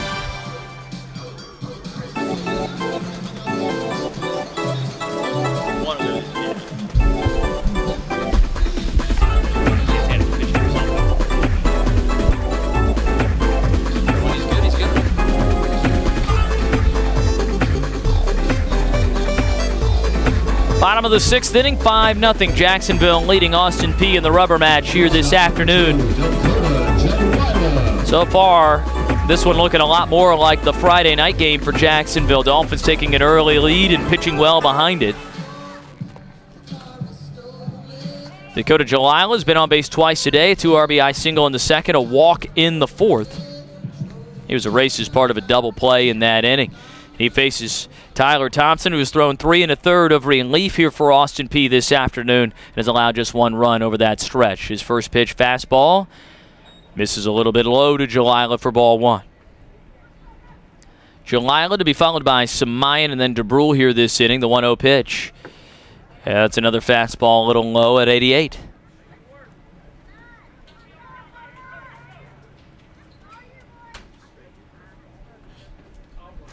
The 2-0. Breaking ball, bounce back up the middle. That'll trickle in through to center field. And a 2-hit day for the first time this season for Dakota Jalila, who's been on base all 3 times he's come to the plate today. Center fielder number 4. Man, you hope that's a sign of things starting to break right for the senior. Because, man, you could really use his bat to be, it doesn't even necessarily have to be what it was last year, just to be a fairly consistent one. I mean, Dakota was very, very good at the plate last year. Hit over 300, finished 2nd on the team in batting average. Was a tone setter at the top of the order for much of the season for Jacksonville. They just need him to be, heck, if he just hits like the way he is as of this, he is this weekend at his spot in the order right now, that's a second leadoff man, and you like that. Here's Ruben Samayan, who's 0 for 3 today. First pitch he sees is a breaking ball that is called a strike on the inner half.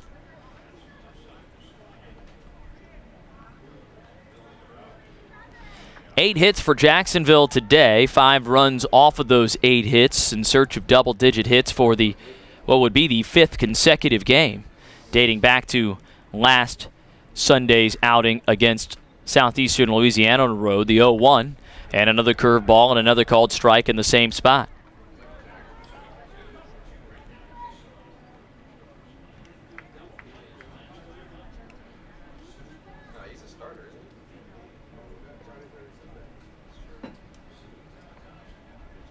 Jalila takes his lead off first. And a throw over to first to check on him. He's back in without a tag.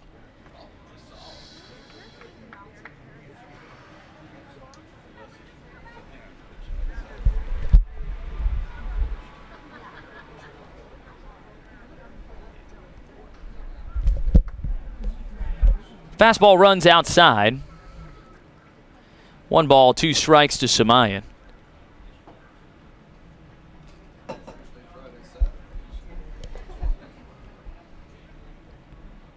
Jalila takes his lead. Samayan looking to keep this offense going for Jacksonville. They last scored back in the 4th inning. The 2nd, the 4th, and maybe now the 6th as he lays off a breaking ball down in the dirt to even the count at 2.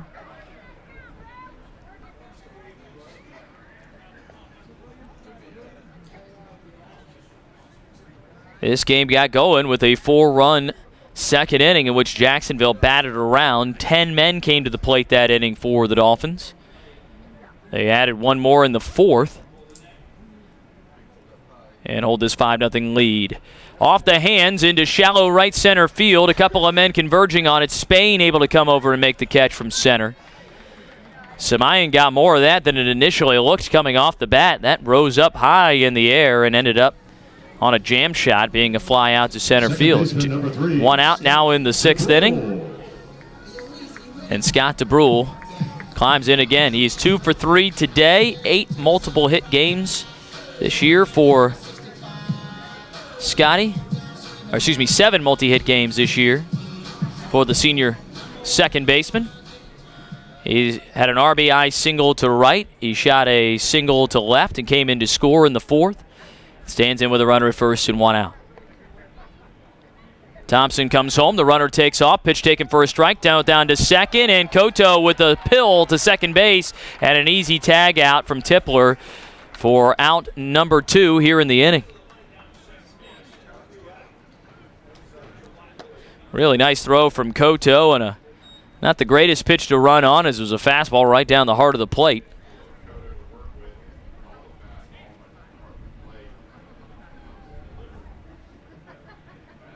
Now 2 outs and the base is empty, and an 0-1 count on DeBrule. The 0-1 to Scotty, and he takes inside for ball 1 at 87. I think DeBrule's the only one that has managed to do that old, like, raise the arms up and reach in and actually get that to be called a ball here today. The 1-1, grounded hard, but right at the first baseman, who takes it on to first. Delancey ends the inning, and Jacksonville gets a leadoff single, but nothing more. And we head to the 7th inning, still 5-0. Dolphins on top. You're listening to Jacksonville University Baseball from Van Wagner on the Jacksonville Dolphins Radio Network. This is Jacksonville University. It's not just a perfect place for sunny waterfront beauty shots.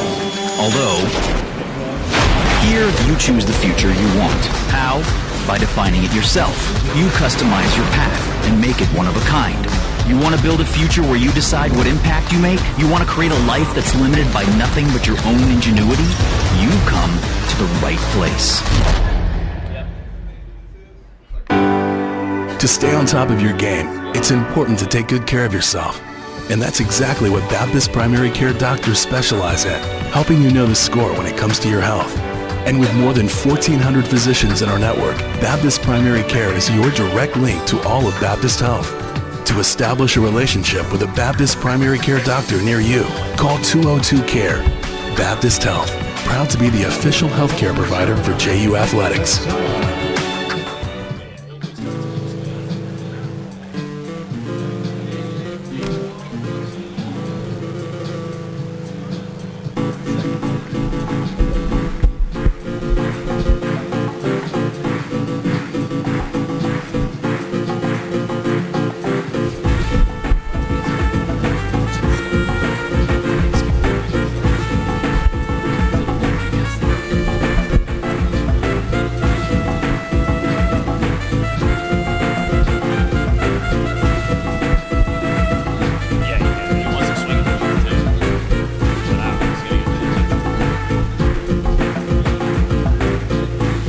Pitcher for Jacksonville, Austin Temple's day is done, and another tremendous start for Temp. The junior, reigning A-Sun pitcher of the week, followed that performance up with one that was equally as good, if not even better, than last week's. He allows only 3 hits here today, no runs in 6 innings, a career-best 6 strikeouts today. Did walk 4, but did a great job of when he was challenged and put into situations where he had to try and strand runners on base. He did so.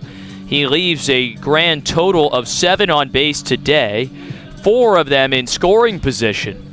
And now Mike Casala takes over on the mound for the Dolphins. JU goes from one single-digit number pitcher to another. Casala last pitched on Wednesday in relief, earned the save when throwing 71 pitches at Bethune-Cookman.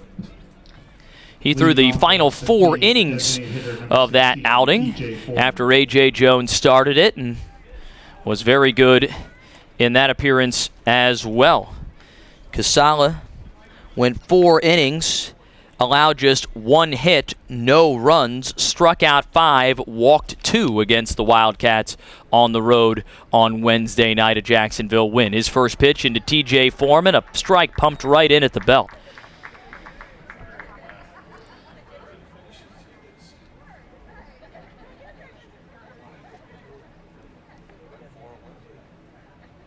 The 0-1.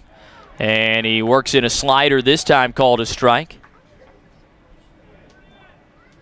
Tyler Koto due up second, and then the top of the order back up for Austin Peay here, as they have been limited at the plate today after their explosion yesterday, 13 hits and 11 runs. No runs on 3 hits today as we work into the 7th. The 0-2 from Casala, and he bounces one in front of the plate for ball 1.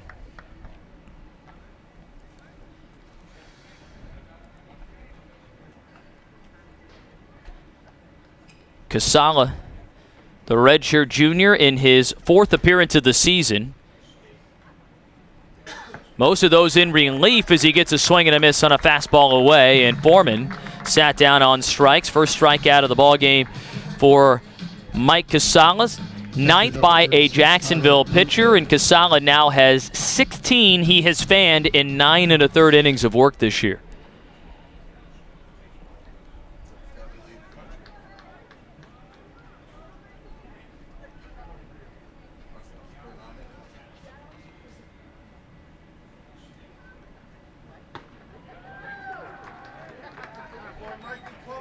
His K per 9, 15.5 right now, which is a pretty incredible number. He starts off Tyler Koto with a strike, quickly back to work, comes home and misses a little bit downstairs at 86. Ball and a strike to the freshman catcher, who is 0 for 1 today with a ground out and a walk. Casala's 1-1. A breaking ball that is tapped to the left side. Casala says, I got it, off the mound, plants the foot, throws over to first, and Coypel, lunging to his right, wasn't able to keep the toe on the bag. And Koto beats it out for an infield single. And that is perhaps the competitive nature of Mike Casala coming out there. He was quickly off the mound, and Anthony George charging in may have had a more natural play in coming in to field that and throw it. But Casala wants to make, it's just who he is. He wants to make every play. He wants to get every out. He wants to swing the bat again if he ever got an opportunity here. He already is making references to Chris Gowell, who came off the bench a couple years ago as the first pitch to Gino Averos. Misses down to the dirt for ball 1 with a runner at first and 1 out here in the top of the 7th. 5-0 Jacksonville leads. Gowell was a hitter in his first 2 years before he settled in as the Friday night guy, and they didn't hit him anymore. The 1-0. Bounce to the left side. George has it at the edge of the infield grass. On to second. Relay on to first is in time. And that's a 5-4-3 double play to end the inning. Well, I'll hold that thought on Casala and his competitiveness, because he bulldogged his way out of the inning there, getting a ground ball double play. It's time to stand and stretch here at John Sessions Stadium. 5-0 Dolphins on top. You're listening to Jacksonville University Baseball from Van Wagner on the Jacksonville Dolphins Radio Network. Is hip or knee pain getting in the way of doing the things you love? Waiting to see the doctor could be making your condition worse. If you've had any of the 5 hip or knee symptoms that shouldn't be ignored, like pain or discomfort while sitting, driving, walking, exercising, or even sleeping, and haven't found relief from anti-inflammatory medicine, it's time to see the specialists at Jacksonville Orthopedic Institute. Our physicians offer new and innovative treatments for hip and knee pain. And the doctors at JOI are Jacksonville's most experienced at using Makoplasty, a state-of-the-art surgical technique that harnesses robotic technology for precision placement of hip and knee implants. Don't live with hip or knee pain a moment longer. Make an appointment today with a hip and knee specialist from Jacksonville Orthopedic Institute. Call 904-JOI-2000. That's 904-564-2000.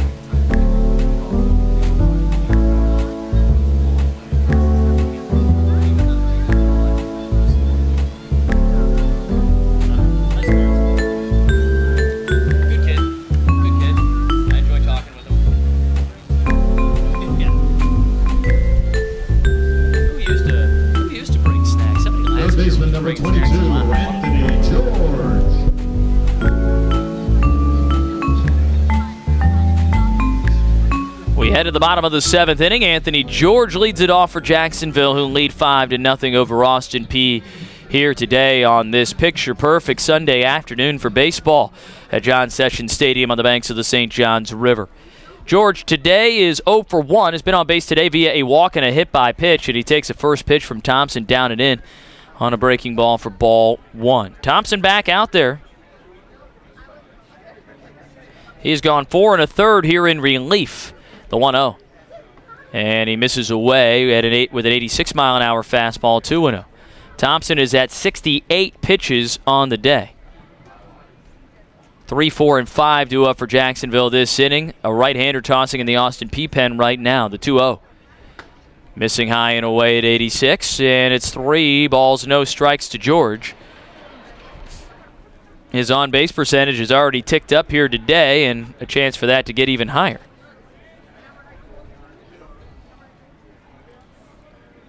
3-0 pitch. George takes a get-me-over strike. Anthony George with the walk and hit by pitch has an on-base percentage of .364. His OPS, .864 this year, despite hitting just .263. The 3-1. George takes down and in, ball 4. That is a leadoff walk for the 3rd time today. Designated hitter number 7, Stephen Moffitt. Second walk issued by Tyler Thompson here in this one, and Stephen Moffitt comes to the plate. Runner at first, nobody out. With Jacksonville on top 5-0. Extended signs being relayed in from head coach Chris Hayes. Moffitt still looking over there to the home dugout, and now he climbs into the batter's box. George takes his lead at first. Thompson sets, deals, and Moffitt takes a breaking ball at the knees for a strike. Moffitt today 1 for 2 with a walk, a single, and a run scored. His single back in the 4th was what helped bring the run in. The last run scored by Jacksonville as the pitcher Thompson committed a throwing error when he fielded it on the slow chopper to the left side, the 0-1.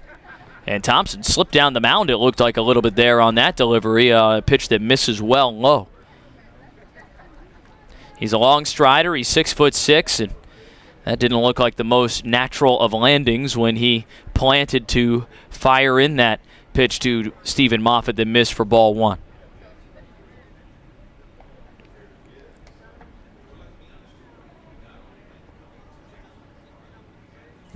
The 1-1 runner takes off. Moffitt with a swing and a miss throw from Koto. A little offline, and George in safely at second without a tag.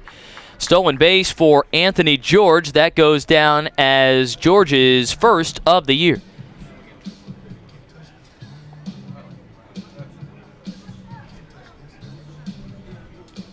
So Jacksonville trying for the hit and run, unsuccessful there, but they do get the man into scoring position due to a steal. And now Stephen Moffitt facing a 1-2 count with nobody out and a runner at second trying to drive him in.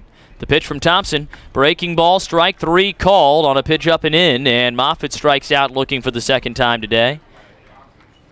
And Thompson has his 4th strikeout of the day, first one since the 5th inning. First baseman number 8, Christian Coypel. And here comes Christian Coypel. Runner at second base, 1 out. This is a spot in which Leppy has delivered many times already this year, 11 driven in, leading the team in that category. Is 1 for 3 so far on the day with a single and a run scored in the second.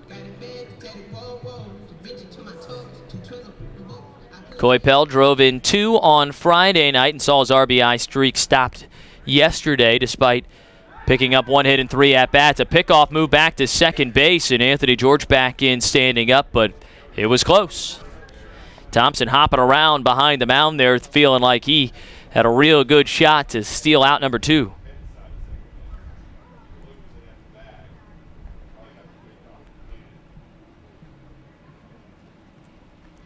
George reestablishes his lead down at second. Now the first pitch to Coypel, and he watches the first pitch, 84-mile-an-hour fastball miss low.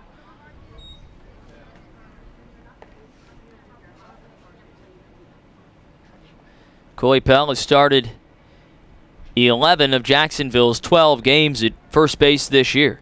Coming back from knee surgery, the 1-0.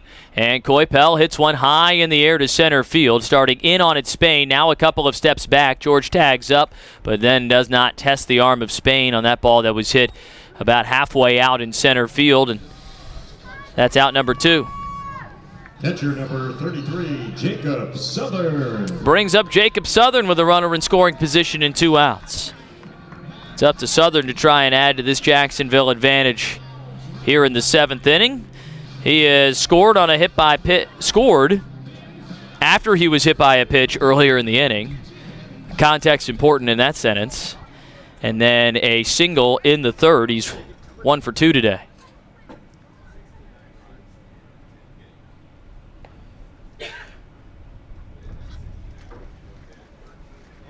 First pitch into Southern, and he grounds one foul to the left side.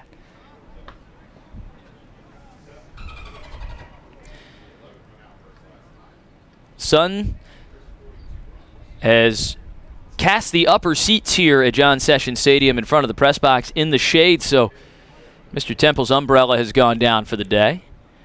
Doesn't need that anymore. The 0-1, and Southern watches delayed strike 2 called at the knees. He's got to be feeling pretty good about how his son has started off this season pitching the baseball. Already an ASUN pitcher of the week. He might not win it this week because his teammate Trent Palmer might.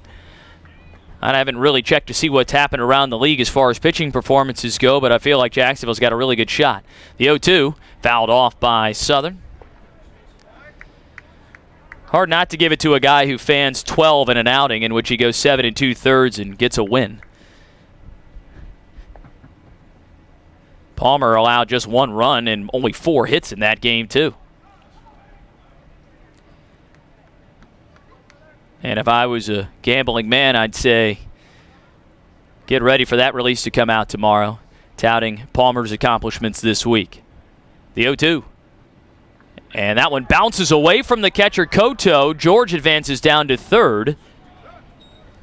It rolled all the way back to the on-deck circle of Austin Peay over near their dugout before Koto was able to track it down. That wild pitch moves the runner up 90 feet away now. Shouldn't make too much of a difference. A base hit should score him regardless. But now it's just a little less running for Anthony George if Southern can deliver here. Ball and 2 strikes to the Jacksonville catcher. 2 outs, runner at 3rd, 7th inning, 5-0 Jacksonville. Thompson shakes off a couple of pitches. Shakes off a couple more, and Jacob Southern says, "You're shaking a little too much for me. I'll step out."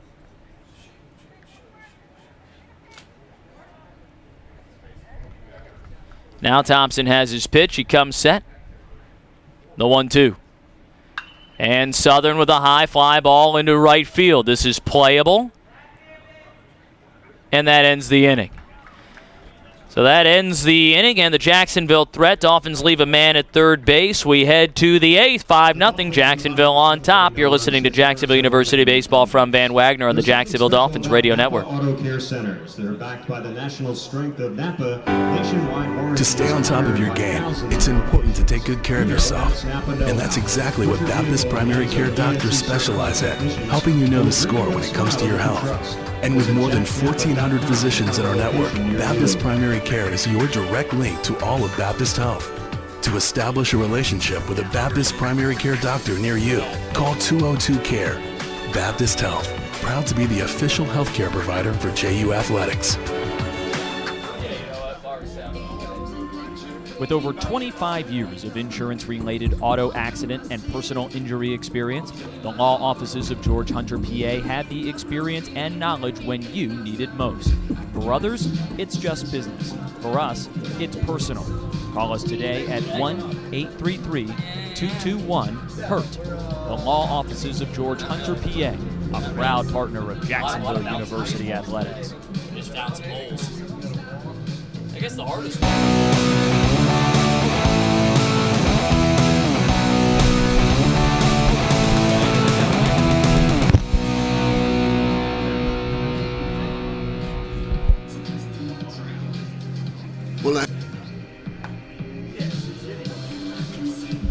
Top of the 8th inning, Mike Casala back to work for Jacksonville on the mound. Dolphins leading this one 5-0, looking to take a series for the first time this year. Casala threw just 9 pitches, matching his jersey number in his first inning of work, and he hits the rosin bag before he climbs back onto the rubber. We have a pinch hitter here starting things off. Griffin Rivers being pinch hit for by Sebastian Martinez. First time we have seen the Florida native, the sophomore from Port St. Lucie, a Treasure Coast High School product, getting a chance to swing it.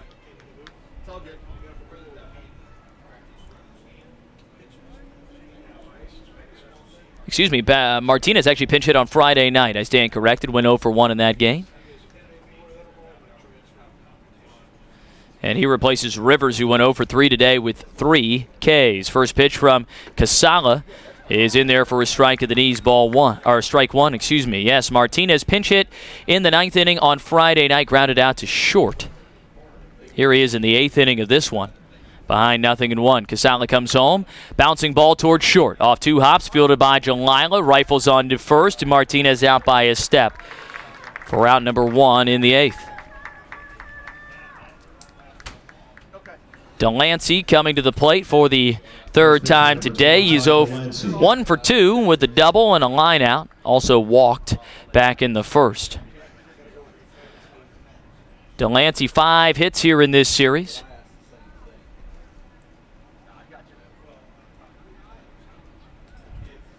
First pitch from Casala is in there for a strike. 87 letter high on the outside part of the plate to the lefty swinging Delancey. 0-1. Time called by Delancey, and Casala back to swinging the arms. Now he brings the glove back in front of his face, gets loose, gets going, the 0-1. And he tries to locate a breaking ball in the outer half and misses away. Continuing my thought last inning on Casala and the competitor he is, I mean, he came to Jacksonville 5 years ago now, actually, as a dual player, a pitcher and a catcher, the 1-1. Down in the dirt for ball 2. Was the Sunday catcher his freshman year and the closer, set what was then a Jacksonville record for saves in a single season with 12. Of course, that number was erased from the record books 2 years later by Chris Maloney when he registered a country high 20 that season. Casala tries to paint the outside corner, and 89 doesn't get the call. Now 3-1. The next year he started off as the closer, but due to an injury to Jacksonville's regular catcher Franco Guardacione before the season started, Casala was moved to the everyday catcher, and it just got to be a little too much. The 3-1 pitch swung on and fouled off. Full count. So Casala forfeited his duties as the closer, did stick as the everyday catcher, and was an all-tournament team selection in the A-Sun Baseball Championship that season in DeLand when Jacksonville won the 2017 regular season A-Sun Championship and went to the championship final before falling in a heartbreaking fashion in 2 games to FGCU that Sunday. Payoff pitch, and that is fouled straight back. Off the hands by Delancey. He's battling. After that, he moved to the weekend rotation. Now he was all tournament because of what he did behind the plate, and he started a game.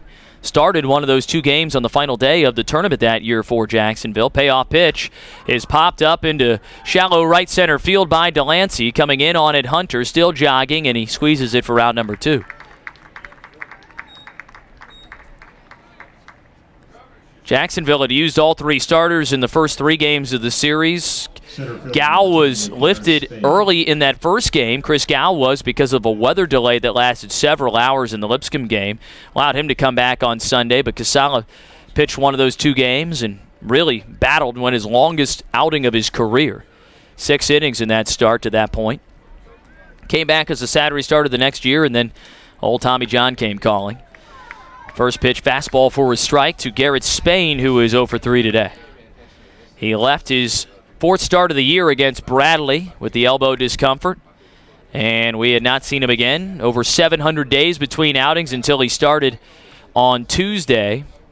Well, actually, so he appeared, in relief on Friday night of the opener against West Virginia, and then started on Tuesday, his lone start of the year against Florida at home, the 0-1.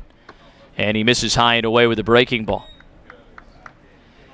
Due to the rain postponement of the Florida State game on Tuesday, he did not get a chance to start his 2nd game of the year, so he has done most of his work here in relief this season, the 1-1. And he runs a slider down and in on the lefty swinging Spain. 2 balls and a strike. He has not swung the bat in a game since he DH'd a couple of times at the beginning of his junior campaign. The 2-1 pitch. That is fouled into the netting behind home plate, now 2-2. And while he missed the remainder of his junior year and all of last season, he used his red shirt last season, applied and got the medical red shirt for his junior season, so he has 2 years of eligibility remaining.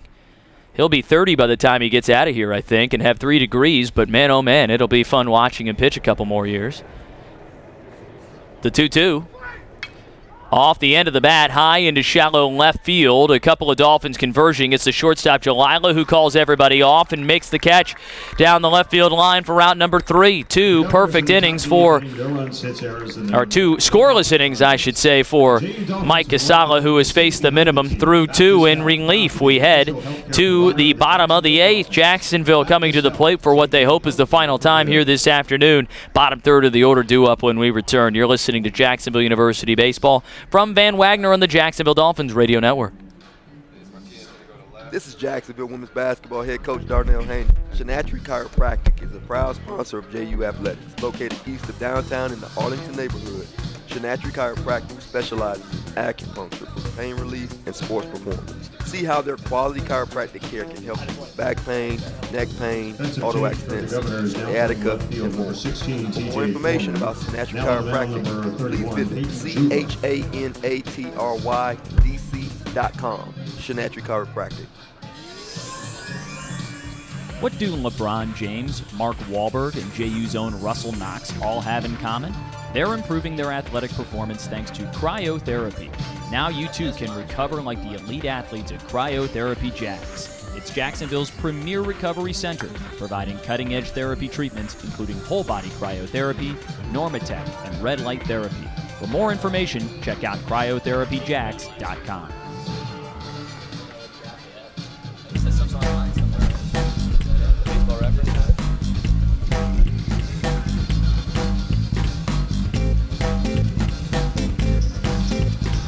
Bottom of the 8th inning.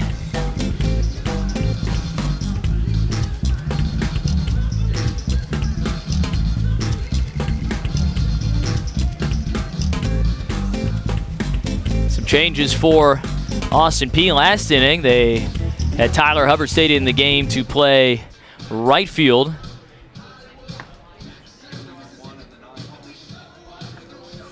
Now a change out in left field.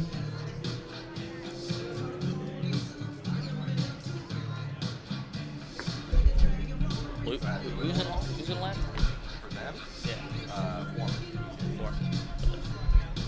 TJ Foreman moves to left field.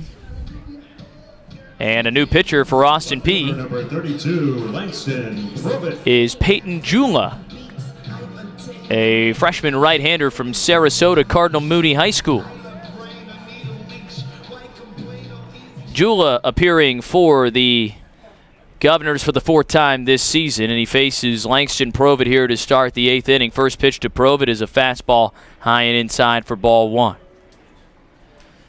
Jula, in his previous 3 outings, 6 2/3 innings worked, 10 hits allowed, 7 runs, 6 of them earned, has struck out 1, walked 3. The 1-0. That is dropped by the catcher Koto, and it's called a ball. So hopefully Jula's parents able to make the trip up from South Florida to catch their son pitch here this weekend in Northeast Florida. The 2-0 is pumped in for a strike at 88.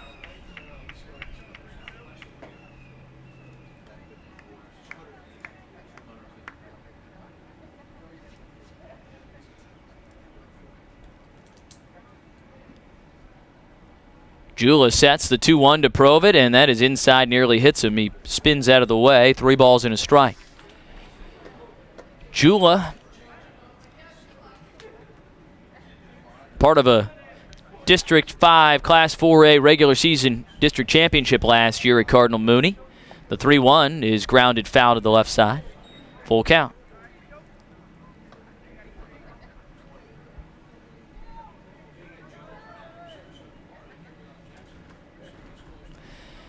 Ten appearances in his senior campaign at Cardinal Mooney. Started one of them, 3.40 ERA with 24 strikeouts and 18 innings. Also quarterbacked the Cougars football team. Mostly a reliever in his career in high school. Payoff pitch to Probit. Down and outside, and a leadoff walk issued to Jacksonville's speediest base runner. Pitch hitting for Duncan Hunter, number 10, Elias Flowers. And Eli Flowers getting a chance to pinch hit here for Duncan Hunter, who had a tough day, striking out 3 times to the plate. Flowers started yesterday. Eli out in left in yesterday's game, went 2 for 5, drove in a run and scored a run himself, struck out twice as well. Runner at first, nobody out, 5-0 Jacksonville, bottom of the 8th inning. Look to see if Probit gets a chance to run on one here, either in a hit and run or a straight steal situation. Probit so far this year is 1 for 2 in stolen bases, but he's a blazer out there. First pitch to Flowers, and he shoots it down the left field line foul into the netting around the terrace seats to our left. And Brandon Dudley out there to go get it. With a little less of the gusto than he showed on Friday night. More of a slow trot today versus the all-out sprint he made in retrieving a couple of foul balls down there. Picks up the pace a little bit after he retrieves it on his way back in.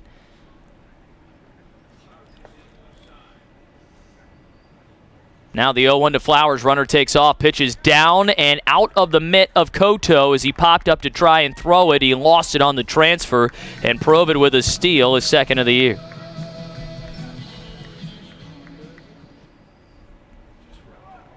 Koto has caught 1 man. 2 have successfully stolen bases here. 3 have successfully stolen bases here today. Excuse me. One of the more I think that's the most successful steals Jacksonville's had in a game this year. Check swing by Probit, but he went around on a pitch down and outside. Now a ball and 2 strikes on the Jacksonville freshman. Pinch hitting here today, making his 8th appearance of the season for Jacksonville. Flowers hitting .316 in his freshman campaign, 6 for 19. The 1-2, and Flowers gets a piece of this one to stay alive. Neither team has scored since the 4th. All the runs coming in the 2nd and then the 4th. 4 in the 2nd, 1 in the 4th for Jacksonville. Governors in danger of being shut out here this afternoon. They've got one inning left to try and push a run or two across. Jacksonville looking for a little insurance here in the 8th. The 1-2, nope.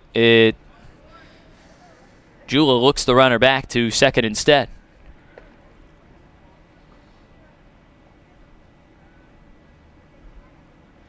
Provett takes his lead off second base. Stretches it, shortens it, stretches it again as Flowers spoils another one foul high into the left side. It's another Cheddar's foul ball.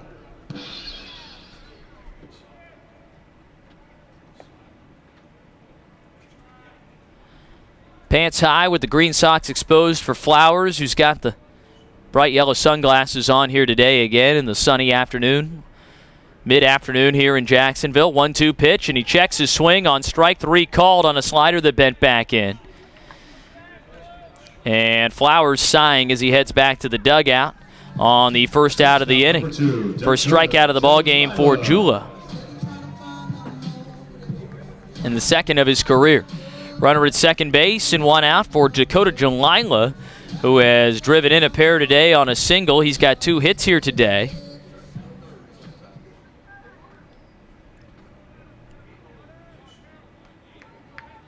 Big hole to the right side of the infield for Jalila. As they're playing him to pull, runner takes off to go to third, pitch down low, and no chance for Koto to make a throw down there, and Provett has another stolen base.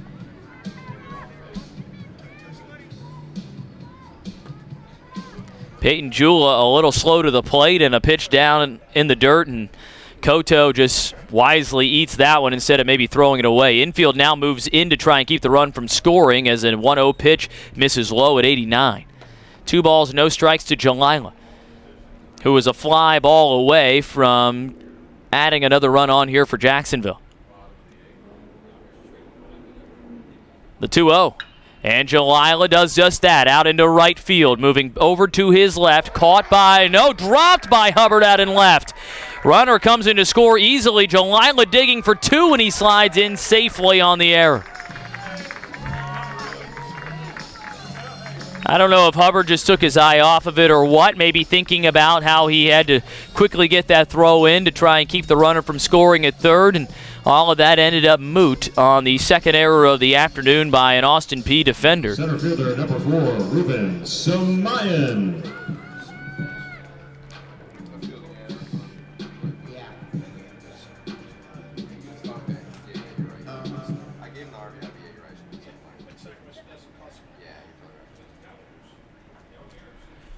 So an RBI for Jalila on what would have been a sac fly if it had been held onto by Hubbard out there in right. First pitch to Samayan misses down low as Ruben climbs into the box for the 5th time here today.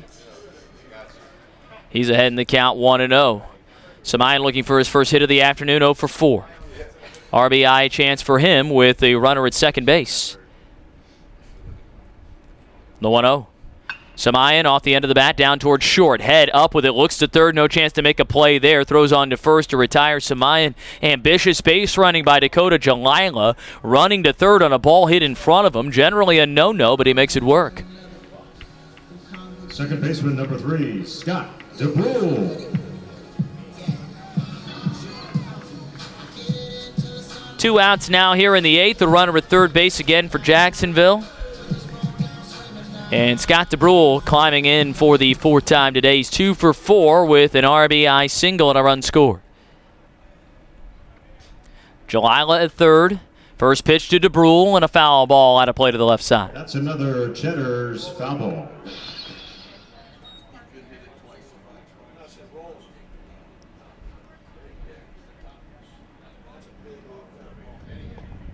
Jalila doing a nice job again here today. At the plate as DeBrule takes the ball. He's driven in 3 here today. Coda now up to 6 RBI on the year as the 1-1 pitch misses outside for ball 2. For Jalila, those RBI, all 6 of them coming here this series. So every batter he has driven in here this year has come here this weekend, the 2-1. Outside with another fastball. 3 balls, 1 strike to DeBrule. Doesn't get much easier if DeBrule is put on here as Anthony George is waiting on deck. And he is always a threat for extra bases. 3-1 pitch. Jula off the bat. Jalila underneath the glove of the diving shortstop head into left center field. And an RBI single for Scott DeBrule. Another 3-hit day for Scotty. He drives in his second run of the game. And Jalila comes in to score. It is 7-0 Jacksonville.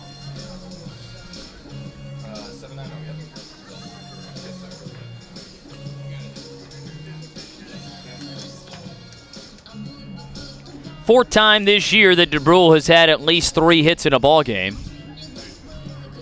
And a pinch hitter coming in for Jacksonville for Anthony George, the third baseman. And it's Kyle Richardson getting a chance to swing it, and he will stay in to play third base for Anthony George.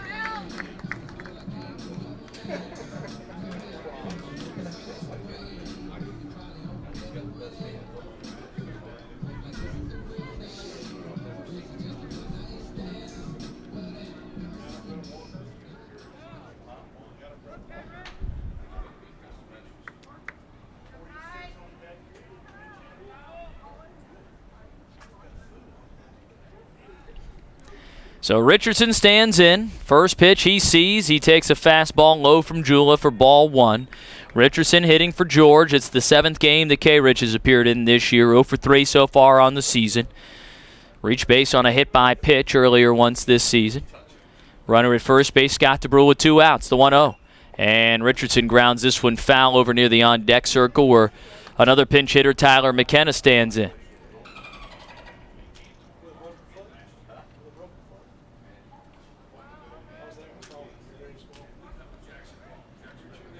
One ball, 1 strike to Richardson, the righty bat.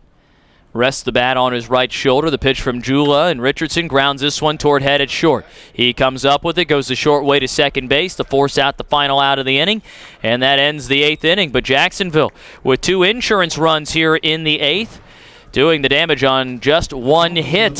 Leads 7-0 as we head to the 9th. Dolphins try to close it out and capture a series for the first time this year. You're listening to Jacksonville University Baseball from Van Wagner on the Jacksonville Dolphins Radio Network. Calling all little Dolphin fans, the Duncan Kids Club is back for the 2019-2020 season. This year you have the option to choose between our 2 memberships, the Dolphin Free Membership and the VIP Dolphin Club. Kids Club members must be in 8th grade or younger and will receive exclusive benefits, including access to home events, a t-shirt, a lanyard, and more. To learn more about membership benefits and to sign up, check out our Fan Zone tab on JUDolphins.com. The Hampton Inn Oceanfront Jacksonville Beaches location is perfect for everything from a weekend getaway, a corporate conference, or even a beautiful beach wedding. Our heated lagoon-style pool with cascading waterfalls and rock grottos sets the mood for rest and relaxation. Our unique event space and full-service catering department offers everything you need for any special event. Join us at the Tides Beach Bar and Grill where you can enjoy the ocean breeze and your favorite libation. Call the Hampton Inn Oceanfront for more details at 904-241-2311. Defensive changes for the Dolphins. Now playing right field, number 10, Elias Flowers. Now playing third base, number 21, Kyle Richardson. And on the mound, number 40, Chris Maloney.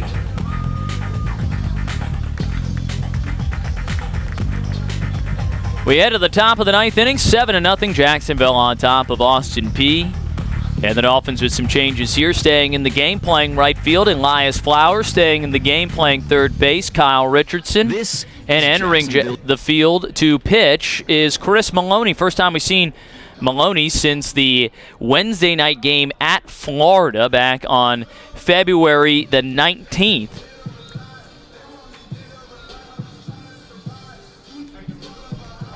Maloney, an extended outing that night.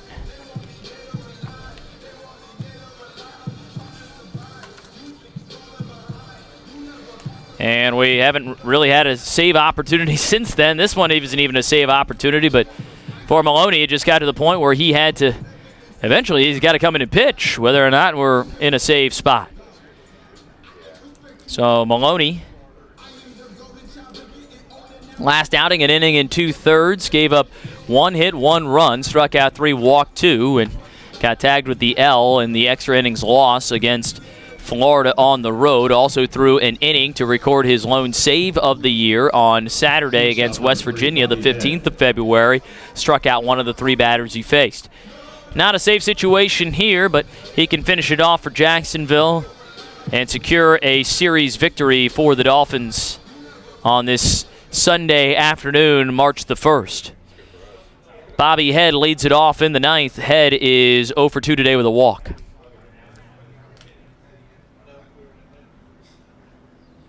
Maloney's first pitch, and he fires in a fastball for a strike at 89 on the outside edge to the right-handed swinging Head.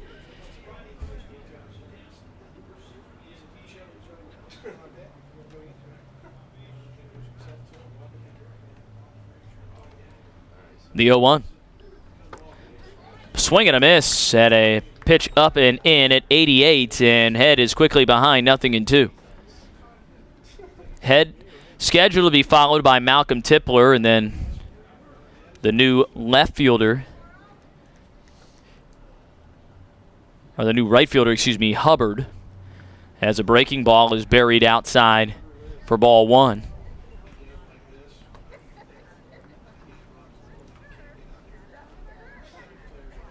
Jacksonville back in action with 1 midweeker this week, 1 scheduled midweeker after the 2 scheduled last week, 1 pushed due to rain. Dolphins on the road in Orlando against UCF on Tuesday night. The 1-2. Slider outside for ball 2. That is scheduled to be a 6 o'clock first pitch down in Orlando. First meeting between the Dolphins and the Knights this season.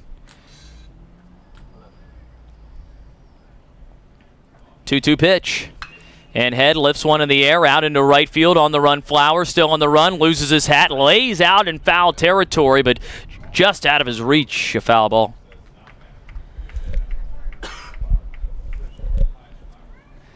Good effort by Eli out and right, but that was just a lot of energy exerted for what amounts to nothing. But hey, when you come in the game late as a pinch hitter, might as well get some run in out there. Still 2-2 to Bobby Head for leadoff batter here in the 9th for Austin Peay trailing. Governors trailing Jacksonville 7-0. Maloney trying to put Head away. The 2-2. Another foul ball out of play to the right side. That's another Cheddar's foul ball. Another home series next weekend as well for Jacksonville. Dolphins playing 4 at home next weekend. Illinois State on Friday night at 6 o'clock. Getting things started off. Another 2-2 to Head, and a breaking ball misses up and in. Then a doubleheader on Saturday starting at 2 o'clock with VCU, and then Illinois State immediately following, and then the Rams back here on Sunday to close things out at 1. Payoff pitch.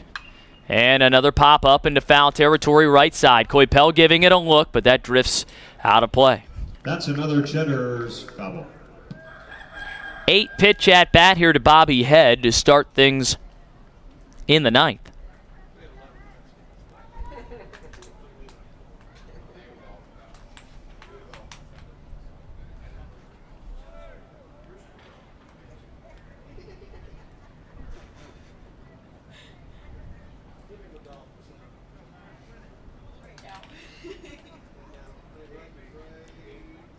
And Maloney comes home again and fires in a fastball for a strike on the outside corner to get Head looking for out number 1 here in the 9th.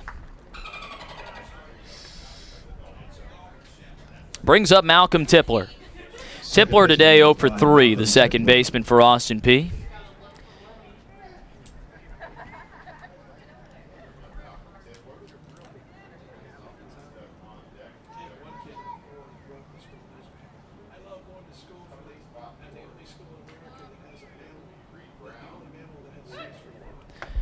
First pitch, fastball upstairs for ball 1.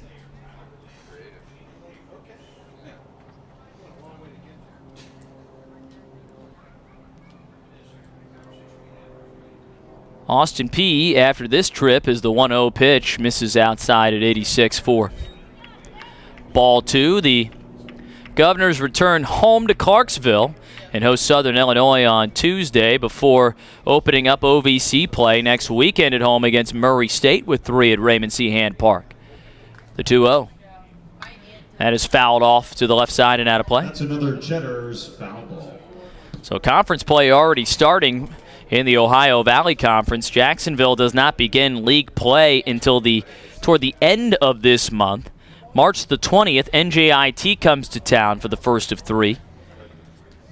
That will begin ASUN Conference play. 2-1 pitch. A fastball runs too far in on Tipler that time. 3-1.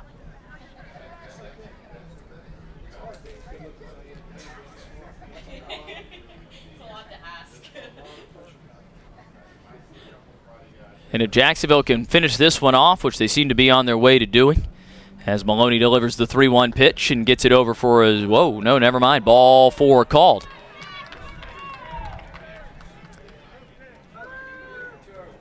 Missed somewhere, and that gives Austin Peay a base runner here in the 9th via a walk. And a pinch hitter for Austin Peay. Hitting for Hubbard, Reed Brown, freshman infielder from Marietta, Georgia.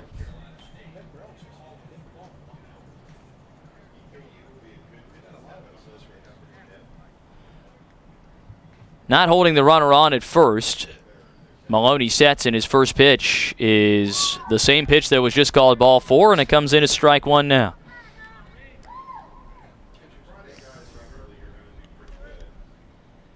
For Jacksonville, capturing a series win here today will continue this kind of upward trajectory. The 0-1 is a slider on the inside part of the plate called strike 2. Delayed strike 2 call that time from Brian King.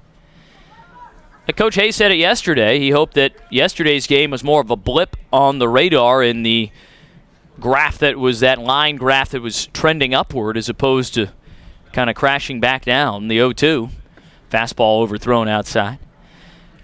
And I think we've seen that today, that some of the miscues, the mistakes, the lack of focus that cost Jacksonville in yesterday's game, generally erased here today. Error-free baseball for the Dolphins to this point. 9 hits and 7 runs off of them, so have taken advantage of opportunities here today. And have executed pitches, the 1-2. Slider, strike 3 called, and Maloney rings up Brown looking for out number 2.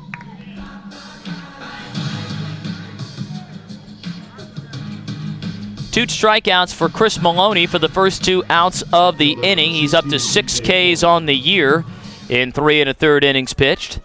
And it's all up to TJ Foreman, now the left fielder, after starting the game as a designated hitter, with a runner on first and 2 outs. 7-0 Jacksonville.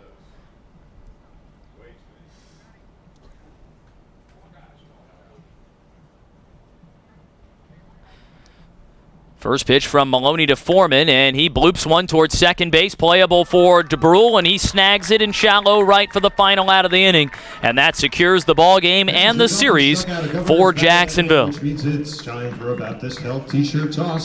Dolphins win this one 7-0.